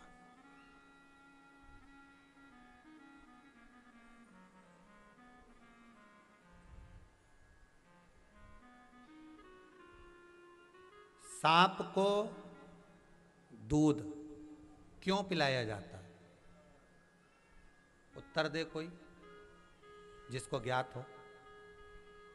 सर्प को दूध क्यों पिलाया जाता है, किस लिए पिलाते हैं? उसका एक कारण होता है, सर्प जिस दूध को पीता है उससे उसका विष बढ़ता है। सांप दूध जब पीता है तो उसका विष की मात्रा बढ़ती है, उसका जहर और जहर का जो तत्व है वो बढ़ने लगता। इसलिए आपने कभी कभी सुना होगा, जितना दूध पिलाओगे उतना विष उगलेगा। सुना कि नहीं सुना कहावत को, जितना दूध पिलाओगे उतना विष उगलेगा। सर्प की गणना के अंतर्गत सांप जिस दूध को पीता है उसका वो विष बनाकर प्रदान करता है, उसका विष देता।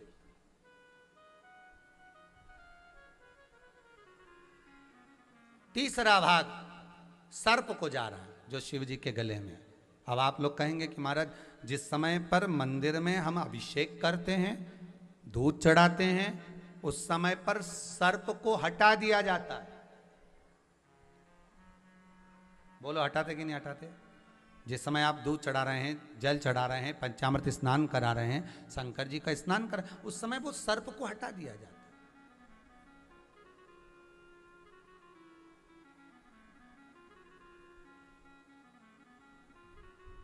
सर्प को हटा देते हैं। जब सर्प वहां रहता ही नहीं है तो तीसरा भाग फिर सर्प को कैसे प्राप्त हो गया? शंकर जी पे चढ़ाए हुए दूध का तीसरा भाग सर्प को कैसे मिला? शिव महापुराण की कथा कहती है तीसरा भाग जो कंठ पर भगवान के विष विराजमान है, उस विष से दूध का स्पर्श होता है। प्रत्येक शिवलिंग के अंदर, प्रत्येक शिवलिंग के अंदर, सारे ब्रह्मांड में जितने शिवलिंग हैं, प्रत्येक शिवलिंग के अंदर वासुकी नाग का चौथे नंबर का भाई कर्कोटक उसके अंदर विराजमान है। प्रत्येक शिवलिंग के अंदर। जब हमने दूध चढ़ाया, तीसरा भाग किसके पास गया? बोलते जाओ, पहला किसके पास गया है? सबसे पहला किसके? दूसरे नंबर का, जम के बोलो, पितरों का। तीसरा सर्पदेव के पास गया, नागों के पास। और दूध चढ़ाने का चौथा भाग कहां जा रहा है? तो ध्यान दीजिएगा, इस मनुष्य की देह को पाने के बाद हमारी सामर्थ्यता नहीं है कि हम 33 कोटि देवता को अलग अलग स्नान करा सकें, 33 कोटि देवता को अलग अलग दूध चढ़ा सकें, 33 कोटि देवता को अलग अलग चावल चढ़ा सकें, 33 कोटि देवता को अलग अलग हम चंदन चढ़ा सकें। ये हमारी सामर्थ्यता नहीं। तो क्या करा? दूध शंकर जी पे चढ़ाया। जब वो बहकर नीचे जा रहा है, जहां से निकलकर दूध उत्तर की ओर जा रहा है, उस स्थान पर जहां दूध जमीन पर गिरा, गिरते से जितनी दूर तक गया, वहां 33 कोटि देवता विराजमान होते हैं, उनको उसका भाग प्राप्त हो जाता है। उनका भाग उसको मिल गया। शिव पर समर्पित किए गए दूध का भाग 33 कोटि देवता।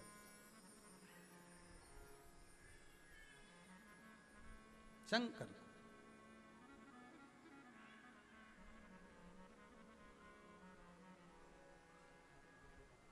इसलिए हम बार बार शंकर जी के मंदिर में जाकर भाव व्यक्त करते हैं, शिव से निवेदन करते।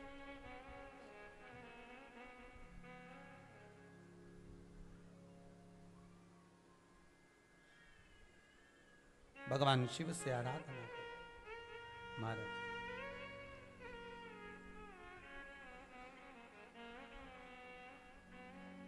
शंभो शरणे पड़ी, मांगू घड़ी रे घड़ी, दुख काटो दया करी न दर्शन। हम भगवान से बारंबार निवेदन करते थे, बारंबार भगवान शिव से बारंबार।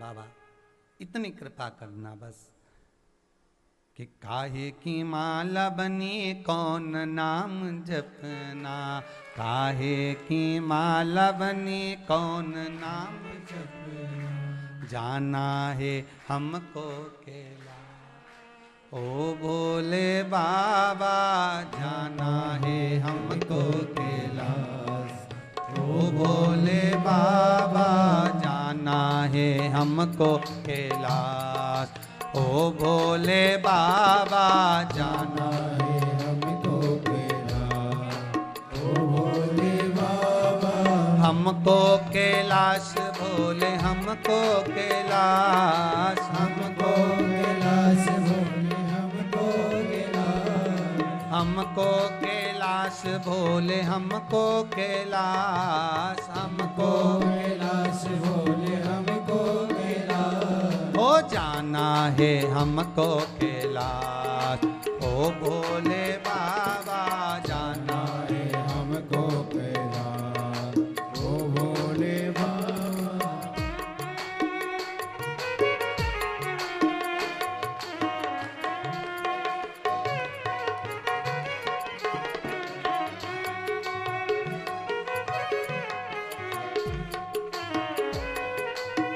आओ ताली से बजाते हैं बड़े आनंद के साथ।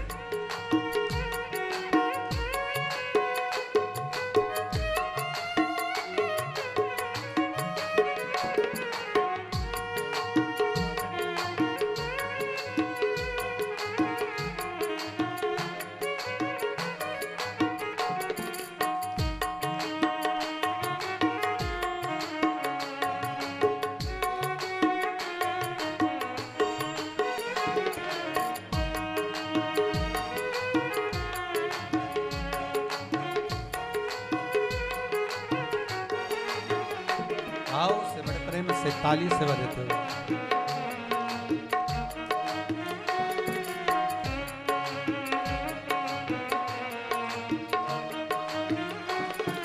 काहे की माला बनी कौन नाम जपना, काहे की माला बनी कौन नाम जपना, काहे की माला बनी कौन नाम जपना, काहे की माला बनी कौन नाम जपना, अरे कौनो लगा देगा पार, ओ भोले बाबा कौन लगा देगा पार, ओ भोले बाबा।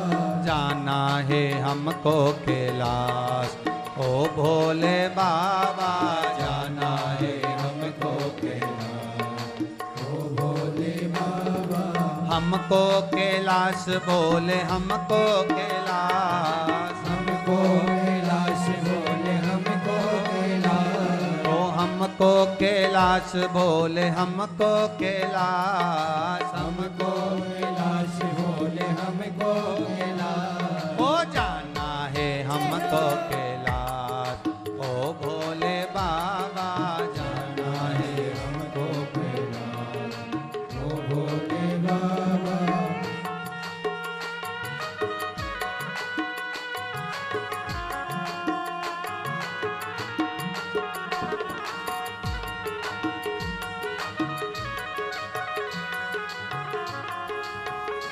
शंभु जय शंकर जय त्रिकालदर्शी कैलाशी अविनाशी।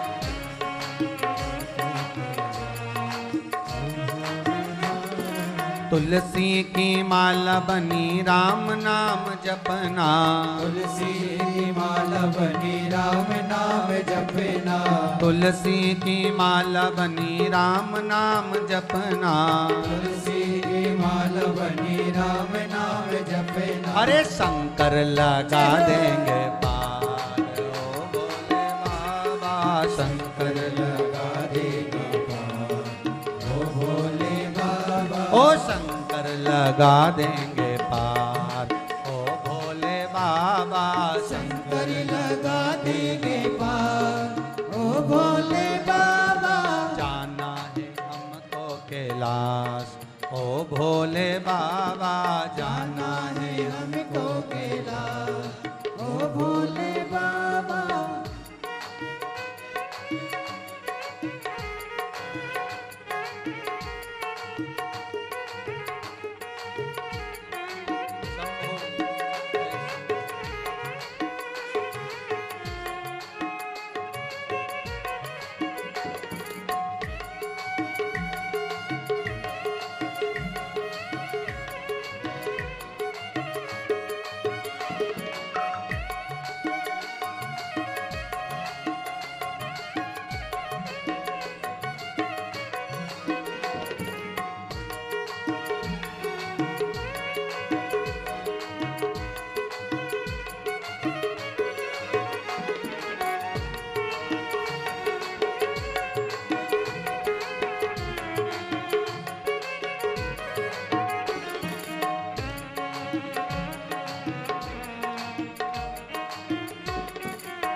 है खिवैया, काहे की नैया बनी कौन है खेवैया, काहे की नैया बनी कौन है खिवैया, काहे की नैया बनी कौन है खेवैया, कौन लगा देगा पार ओ भोले बाबा, कौन लगा देगा पार ओ भोले बाबा, जाना है हमको कैलाश ओ भोले बाबा, जाना है हमको कैलाश ओ भोले बाबा, जाना है हमको कैलाश ओ भोले बाबा, जाना है हमको कैलाश ओ भोले बाबा। जय हो।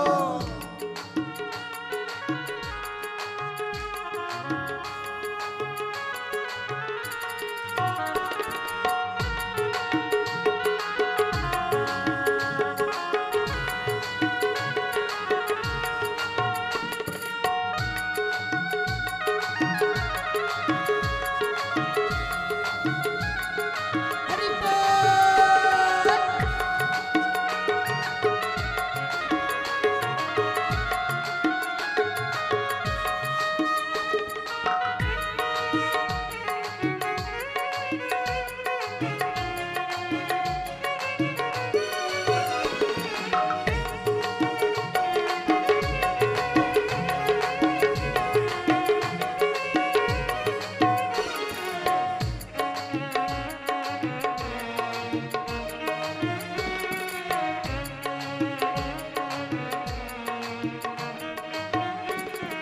चंदन की नैया बनी राम जी खिवैया, चंदन की नैया बनी राम जी खेवैया, चंदन की नैया बनी राम जी खिवैया, चंदन की नैया बनी राम जी खेवैया, शिव शंकर लगा देंगे पार ओ भोले बाबा, शंकर लगा देंगे पार ओ भोले बाबा, शिव जी लगा देंगे पार ओ भोले बाबा, शिव जी लगा देंगे पार ओ भोले बाबा, जाना है हमको कैलाश ओ भोले बाबा, जाना है हमको कैलाश ओ भोले बाबा, जाना है हमको कैलाश ओ भोले बाबा, जाना है हमको कैलाश ओ भोले बाबा, जाना है हमको कैलाश ओ भोले बाबा, जाना है हमको कैलाश ओ भोले बाबा। हर हर महा। भगवान शिव से विनती करें, शंकर के चरणारविंद का स्मरण करें। चार स्थान पर जो आपने दूध समर्पित करा है,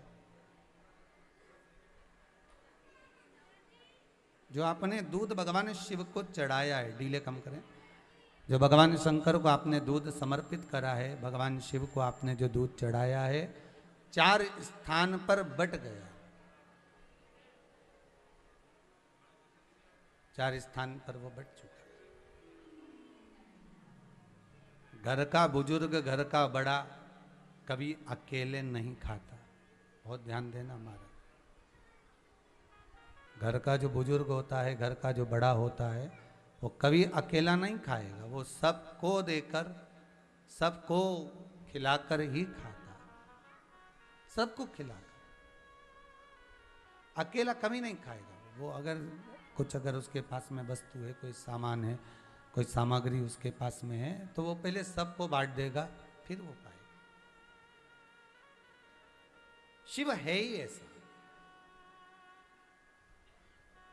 सबको दिया उसने। हाँ, परीक्षा जरूर वो सबकी लेता। शंकर देकर भी परीक्षा लेता है और लेकर भी परीक्षा लेता है।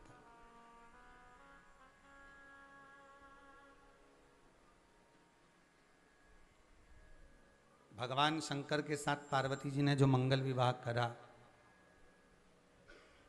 तो पार्वती के पास में दुनिया के लोगों को भले ये लगा हो कि पार्वती जी के पास में कुछ भी नहीं, गुफा में प्रवेश करती हैं, गुफा में रहती हैं, कुछ है भी नहीं, वस्तु सामग्री कुछ दिखती भी नहीं है,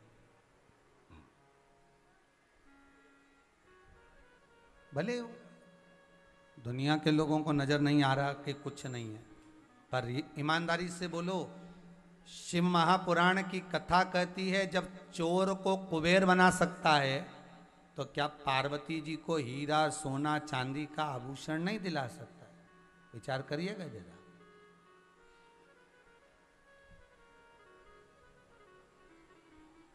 जो चोर को कुबेर बना सकता है उसके पास में क्या कमी होगी? क्या कमी?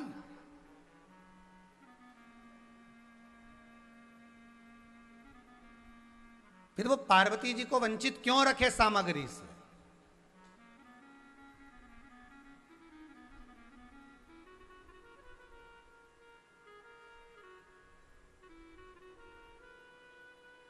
केवल एक शंकर के साथ ऐसा नहीं हुआ है, भगवान ओगरदानी के साथ में ऐसा नहीं हुआ है, शिव जी के साथ में केवल ऐसा नहीं हुआ है, आपके साथ में भी हुआ होगा। ड्राइवर ने कहा सेठ जी जरा मुझको 12,000 रुपये दे दो ना। सेठ जी ने पूछा क्यों? बस चाहिए मेरे को। सेठ जी ने 12,000 रुपये दे दिए उसको, मुनीम को, जिसने मांगा उसको 12,000 दिया, वो ले गया और 12,000 की उसने वॉशिंग मशीन खरीद ली, अपनी पत्नी को लाकर दे दी। सेठ जी ने एक दिन पूछ लिया क्यों रे तूने ये 12,000 का क्या करा? वॉशिंग मशीन खरीद लाया सेठ जी। अच्छा, घर पे रख दी, कपड़ा धुल रहे हैं बढ़िया चकाचक। और पत्नी ना जाने कितनी दिवाली निकल गई, हर दिवाली पे एक ही बात कहती वॉशिंग मशीन लिया। तुमने दूसरे को दिया, वो ले आया, पर घर में वही वस्तु ना आई, उसका कुछ कारण हो सकता। तो क्या सेठ जी के पास में पैसा नहीं है? अरे बोलो तो जम के, है ना। जब वो 12,000 उसको दे सकता है, 15,000 किसी को दे सकता है, तो क्या घर में सामान नहीं ला सकता? ला सकता है। पर सेठ ये विचार करता है कि बच्चों को, बहू को, परिवार को थोड़ा सा रहने का तरीका आ जाए तो दुनिया की सारी वस्तु लाकर घर में पटक दूंगा, पर थोड़ा सा रहना आना चाहिए। मेरी मां जगतजननी जगदम्बा माता पार्वती बड़ी बहुली है, बड़ी बहुली, इतनी भोली है माता पार्वती, इतनी भोली कि एक बार लक्ष्मी जी आ गई पार्वती जी के पास में, और लक्ष्मी जी ने आकर माता पार्वती से निवेदन करा। लक्ष्मी जी स्वयं माता पार्वती के पास में आई और आकर उन्होंने निवेदन करा माता पार्वती से, पार्वती हे जगतजननी जगदम्बा, हे अम्बा, हे भवानी माँ, कृपा करो, क्या चाहिए? मेरी मांग का सिंदूर अमर कर दो। पार्वती ने कहा इतनी सी बात, ये ले अमर।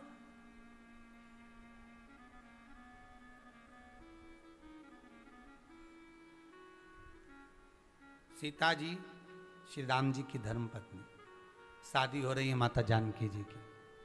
कहाँ जा रही थी वो? जब वरमाला होने वाली थी उससे पहले किसकी पूजन करने गई? जम के तो बोलो जरा। माता पार्वती की। तो फिर जब ये स्वयं लक्ष्मी है माता सीता, तो पार्वती की पूजन करने क्यों जा रही है? क्योंकि उसका कारण है, पार्वती भोली है। जैसे शिव भोले हैं, ऐसे मां जगतजननी जगदम्बा पार्वती भी भोली है। इतना ही भोलापन माता पार्वती। कितना कितना सुंदर संवाद है महाराज, कितना सुंदर लीला है। जरा स्मरण करेंगे आप कि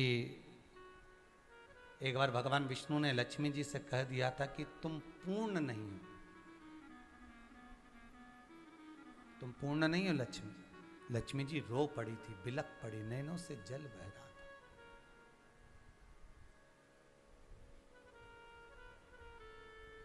बिलक पड़ी थी, नैनों से जल बह रहा था। तो पूछा लक्ष्मी ने भगवान विष्णु से कि मुझे पूर्ण क्यों नहीं कहा गया? आप मुझे अपूर्ण लक्ष्मी कह रहे हो, मुझे पूर्ण लक्ष्मी कहना चाहिए ना आपको। अब विवाद जब होता है ना, गुस्सा जब किसी को आता है ना, तो फिर वो कहने में नहीं चूकता, तुरंत कह देता। फिर वो तो वो कजन कितना उखाड़ा करता है ना, जाने कहाँ कहाँ की बात निकाले। तो कह दिया कि तुम पूर्ण लक्ष्मी नहीं हो, तुम पूर्ण नहीं हो। लक्ष्मी जी को बड़ा दुख हुआ, लक्ष्मी जी को बड़ा बड़ा मन में ये बात खली कि मुझे पूर्ण नहीं कहा। लक्ष्मी जी रोती रोती सरस्वती जी के पास में पहुंच गई। सरस्वती जी ने कहा क्या हो गया, क्यों रो रही है, हुआ क्या तेरे को, जो बोल तो सरी। बस क्या बताऊं, मेरे पति ने मुझे अपूर्ण कहा है।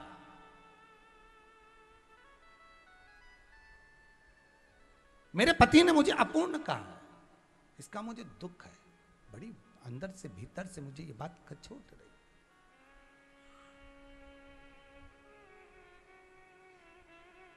सरस्वती जी बोली इतनी सी बात के लिए तू रो रही है, इतनी सी बात के लिए तू रो रही है, चल मेरे साथ। कहाँ? वही भोले की भोली पार्वती के पास। सरस्वती मैया लक्ष्मी जी को पकड़ कर लेकर चली गई, और लक्ष्मी जी को पकड़ कर लेकर गई। पार्वती जी के यहाँ जैसे ही पहुंची, माता पार्वती किसी कार्य में लगी हुई थी। आवाज लगाया माता सरस्वती ने, जगदम्बा, अम्बा, हे अम्बा। नहीं सुना, तब सरस्वती ने कहा शारदे, ए शारदे। सुना, बाहर आई मां। जो लक्ष्मी और सरस्वती को देखा, तुम दोनों यहां, तुम दोनों यहां पर? हाँ, कैसे आना हुआ? लक्ष्मी क्यों रो रही है? इसकी आंख में जल क्यों भरा हुआ है? ये रुदन क्यों कर रही है? क्या कारण है इसके रोने का? कारण क्या है? क्यों रो रही है ये? केवल एक कारण है। क्या? भगवान विष्णु ने लक्ष्मी जी को अपूर्ण कह दिया। पूर्ण नहीं बोले, अपूर्ण लक्ष्मी, अपूर्ण। पार्वती जी बोली इतनी सी बात के लिए तुझे रोना आ रहा है, इतनी सी बात के लिए रो रही है कि तेरे को अपूर्ण कह दिया। अब भी मैं तेरे को पूर्ण कर देती हूं।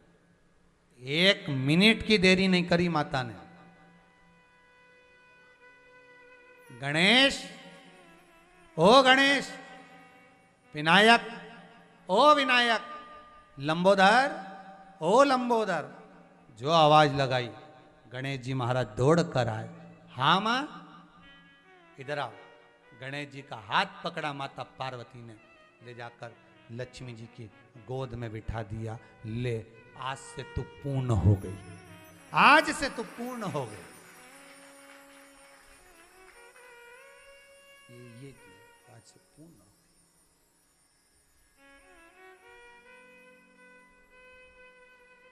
लक्ष्मी जी का चरित्र कह रहा है कि संतान गोदी में नहीं है तो अपूर्ण कहा है ना भगवान विष्णु ने। पर अगर किसी ने ताना दिया भी है, अपशब्द कहा भी है, कोई बोल भी दिया है, तो फिर निवेदन करूंगा, एक बार माँ जगत जननी जगदम्बा माता पार्वती शंकर के साथ जहां शिव पंचायत बैठी हो, शिव परिवार नहीं, शिव पंचायत, सूर्यदेव, दुर्गा भवानी, भगवान विष्णु, भगवान गणेश, भगवान शंकर, कितने हैं? 5। जहां शिव पंचायत बैठी हो, उस स्थान पर जाकर शंकर जी का पूजन अभिषेक कर कर एक बार दिल से आप शंकर से झोली फैलाकर बोलो तो सरी की बाबा, मेरे को अपूर्ण नहीं रहना, मुझे पूर्ण कर दीजिए। फिर तो पंचायत निर्णय दे देगी और तेरी गोदी वो भर देगी। क्यों चिंता करते हो? निर्णय पंचायत, निर्णय जब फिर पंचायत कर देगी। और वो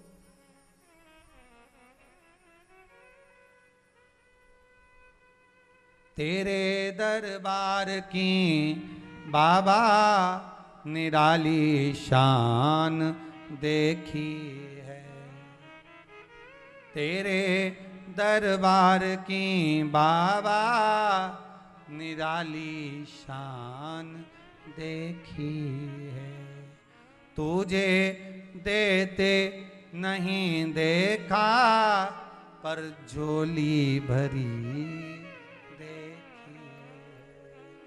मुख दुनिया मोड़ेगी, बाबा तू मुखड़ाना मोड़।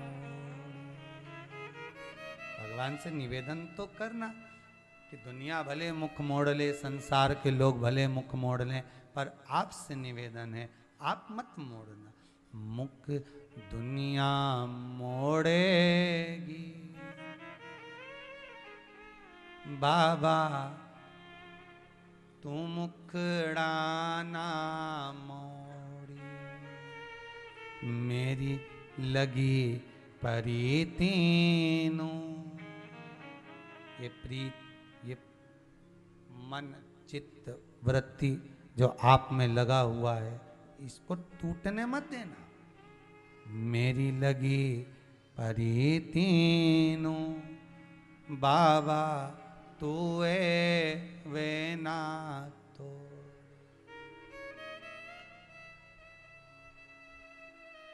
तेरे दरबार की बाबा निराली शान देखी है।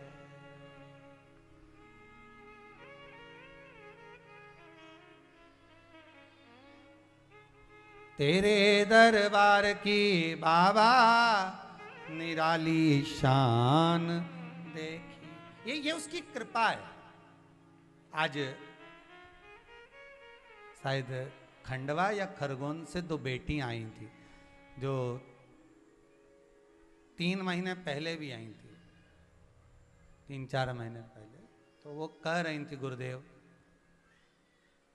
हमारी डॉक्टरी रह गई थी और कहीं बैठी होंगी शायद, या चली भी गई हों, तो कोई पता नहीं। दोनों जुड़वा हैं, तो दोनों की पढ़ाई चल रही थी। कहा गुरुदेव डॉक्टरी रह गई थी, बार बार तकलीफ आ रही थी, नहीं हो पा रहा था, पर बाबा ने ऐसी कृपा करी है, ऐसी कृपा करी कि दोनों की डॉक्टरी बाबा ने करा दी, पूर्ण कर दी।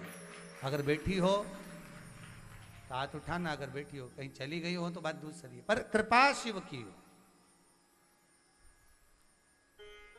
तेरे दरबार की बाबा निराली शान देखी है, तुझे देते नहीं देखा, पर झोली भरी देखी। इस झोली में वो जो दे करुणाकार, करुणा करने वाला, वो कोई दे ना दे, पर वो दे।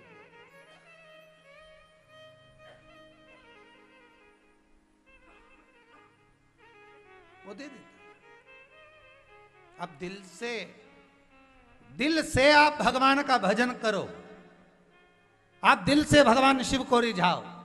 मंत्र आते नहीं आते, अनुष्ठान आता नहीं आता, जाप आता नहीं आता, कुछ देना आता नहीं आता, पर इस हृदय को तो परमात्मा में लगा सकते हो, इस दिल को तो परमात्मा को दे सकते हो, फिर आगे उसकी मर्जी। लक्ष्मी जी को अपूर्ण कहा भगवान ने। भगवान ने अगर उसमें, भगवान नारायण शिव पंचायत में जो भगवान विष्णु विराजमान होते हैं, भगवान विष्णु अगर उस पंचायत में विराजमान हैं, तो शिव पंचायत के भीतर भगवान विष्णु भी चाहते हैं कि कोई खाली ना रहे। भगवान भी चाहते थे कि लक्ष्मी जी की जगत में पूजन हो, और अकेली लक्ष्मी की पूजन कौन करेगा? अगर वो अपूर्ण है तो जगत में कौन पूछेगा लक्ष्मी को? तो लक्ष्मी को पूर्ण तो करना पड़ेगा ना। तो भगवान विष्णु ने थोड़ा सा क्रोध कर कर कह दिया कि तू अपूर्ण है, और लक्ष्मी रोई, सरस्वती के पास गई, सरस्वती लेकर पार्वती के पास गई, और पार्वती ने अपना पुत्र गणेश उनकी गोदी में दे दिया कि तेरी झोली खाली नहीं रखूंगी, तुझे पूर्ण कर दूं। दिवाली पर बच्चे पूछते हैं, मम्मी भगवान विष्णु के साथ लक्ष्मी की पूजन होना चाहिए, यहाँ तो लक्ष्मी जी की पूजन गणेश जी के साथ होती है। दिवाली पे सरस्वती की पूजन होती है, गणेश जी की पूजन होती है, लक्ष्मी जी की पूजन होती है, पर होना चाहिए भगवान विष्णु के साथ। फिर गणेश जी के साथ क्यों होती है? उसका कारण है कि लक्ष्मी गणेश के साथ अगर विराजमान है तो वो पूर्ण लक्ष्मी है। वो पूर्ण लक्ष्मी अगर गणेश जी के साथ में बैठी हुई, और संसार का कोई मनुष्य जब भगवान की पूजन अर्चना करता है तो पूर्ण लक्ष्मी ही चाहता है। तो कहा कि ये लक्ष्मी जी के साथ सरस्वती का पूजन क्यों होता है, क्या कारण है? कलम की पूजन, पोथी पाने की पूजन, बही खाते की पूजन, सरस्वती माता का पाना जो आता है लक्ष्मी जी का, बीच में लक्ष्मी जी रहती है, गणेश जी इधर सरस्वती। तो आखिर ये कारण क्या है कि ये सरस्वती का पूजन होता है? उसका कारण क्या है? शिव महापुराण की कथा कहती है कि सरस्वती लक्ष्मी को पार्वती के यहाँ लेकर गई थी, इसलिए पार्वती जी ने गोदी में गणेश जी दे दिए लक्ष्मी के। लक्ष्मी ने कहा अगर तू मुझे लेकर पार्वती के यहाँ नहीं जाती तो शायद मेरी गोदी कभी नहीं भराती। एहसान मानो उसका जो आपको सतमार्ग की ओर लेकर जा रहा है।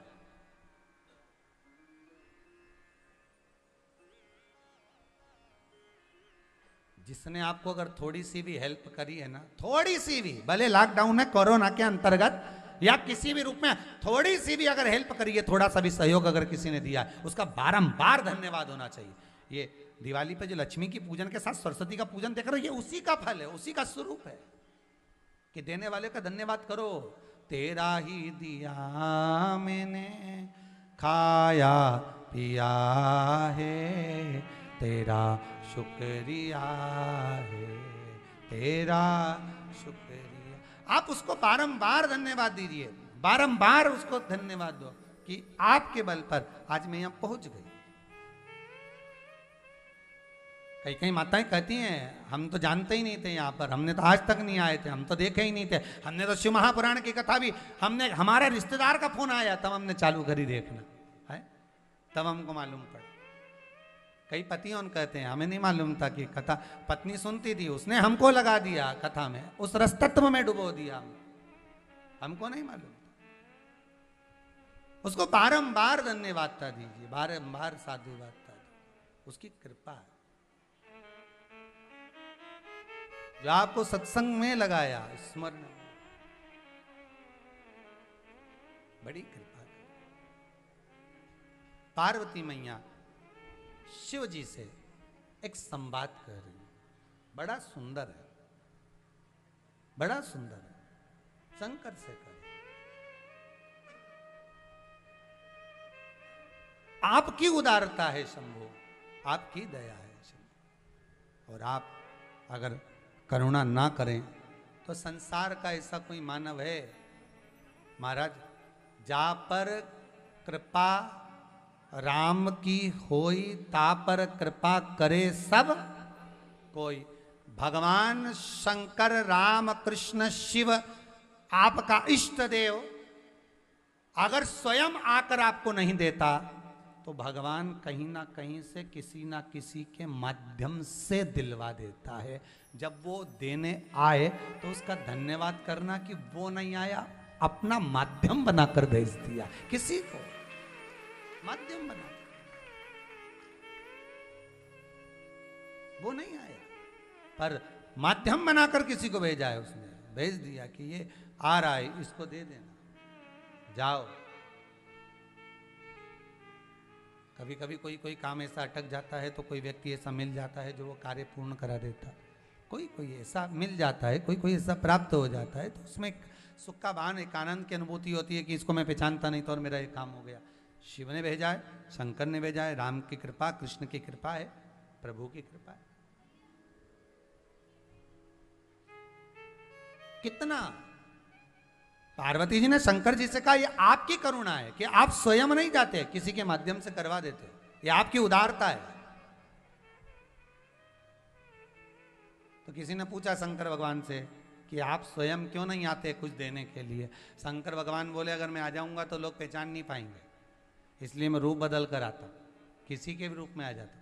भगवान विष्णु अगर तुम्हारे यहाँ आ जाए, भगवान विष्णु अगर आ जाए या मान लो शंकर भगवान एक दिन आ जाए जटा मटा बांध के, सांप लपेट के, मृगछाला पहन के और डमरू लेके और ऐसे बजाते बजाते तुम्हारी सोसाइटी में, तुम्हारी कॉलोनी में, तुम्हारे मोहल्ले में आ जाए, तो तुम सब निकल के 5-5 रुपया दे दो उसको। बोलो सही है कि गलत है? कि रामलीला वाला आ गया, नौटंकी वाला आ गया, तुम निकलोगे और 5 रुपये 10 रुपये दे दोगे कि डमरू बजा रहा है, इतना अच्छा बेचारा, कितना अच्छा रूप धर के आया।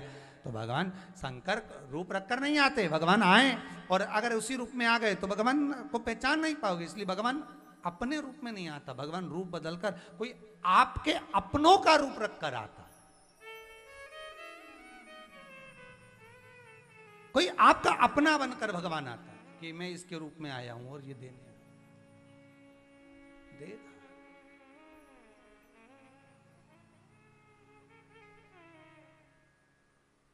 इसीलिए कहा कि बड़ा है दयालु भोलेनाथ डमरू वाला, बड़ा है दयालु भोलेनाथ डमरू वाला, जिसके गले में विषधर काला,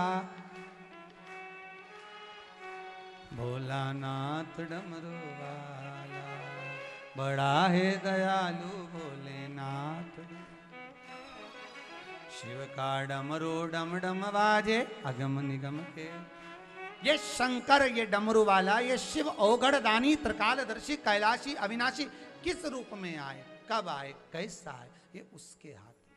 वो कब आकर दे जाए ये उसके हाथ में, कब करुणा कर जाए ये उसके हाथ में। ऐसा मेरा शिव, ऐसा मेरा औगढ़ी है जो पार्वती माता के साथ सदा विराजमान रहते हैं। आज दूध की महत्वता को पहचाना कि 4 हिस्से में शंकर पर चढ़ाया गया, मेरे भोलेनाथ पर चढ़ाया गया दूध 4 हिस्से में बढ़ जाता है। कल दही की महत्वता को लेंगे कि दही किस रूप में कहाँ पहुँचता है और उसका फल कैसे प्राप्त होता है।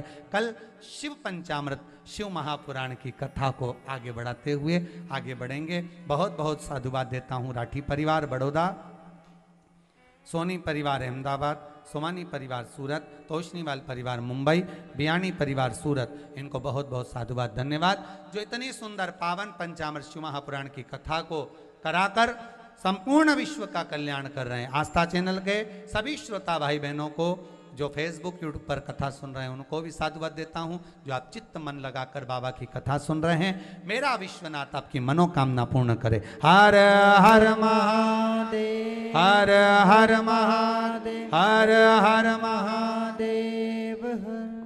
जय जय श्री राधे। सभी भक्तों को हर हर महादेव। साधक जैसे कृष्णा व्यासपीठ को नमन करते हुए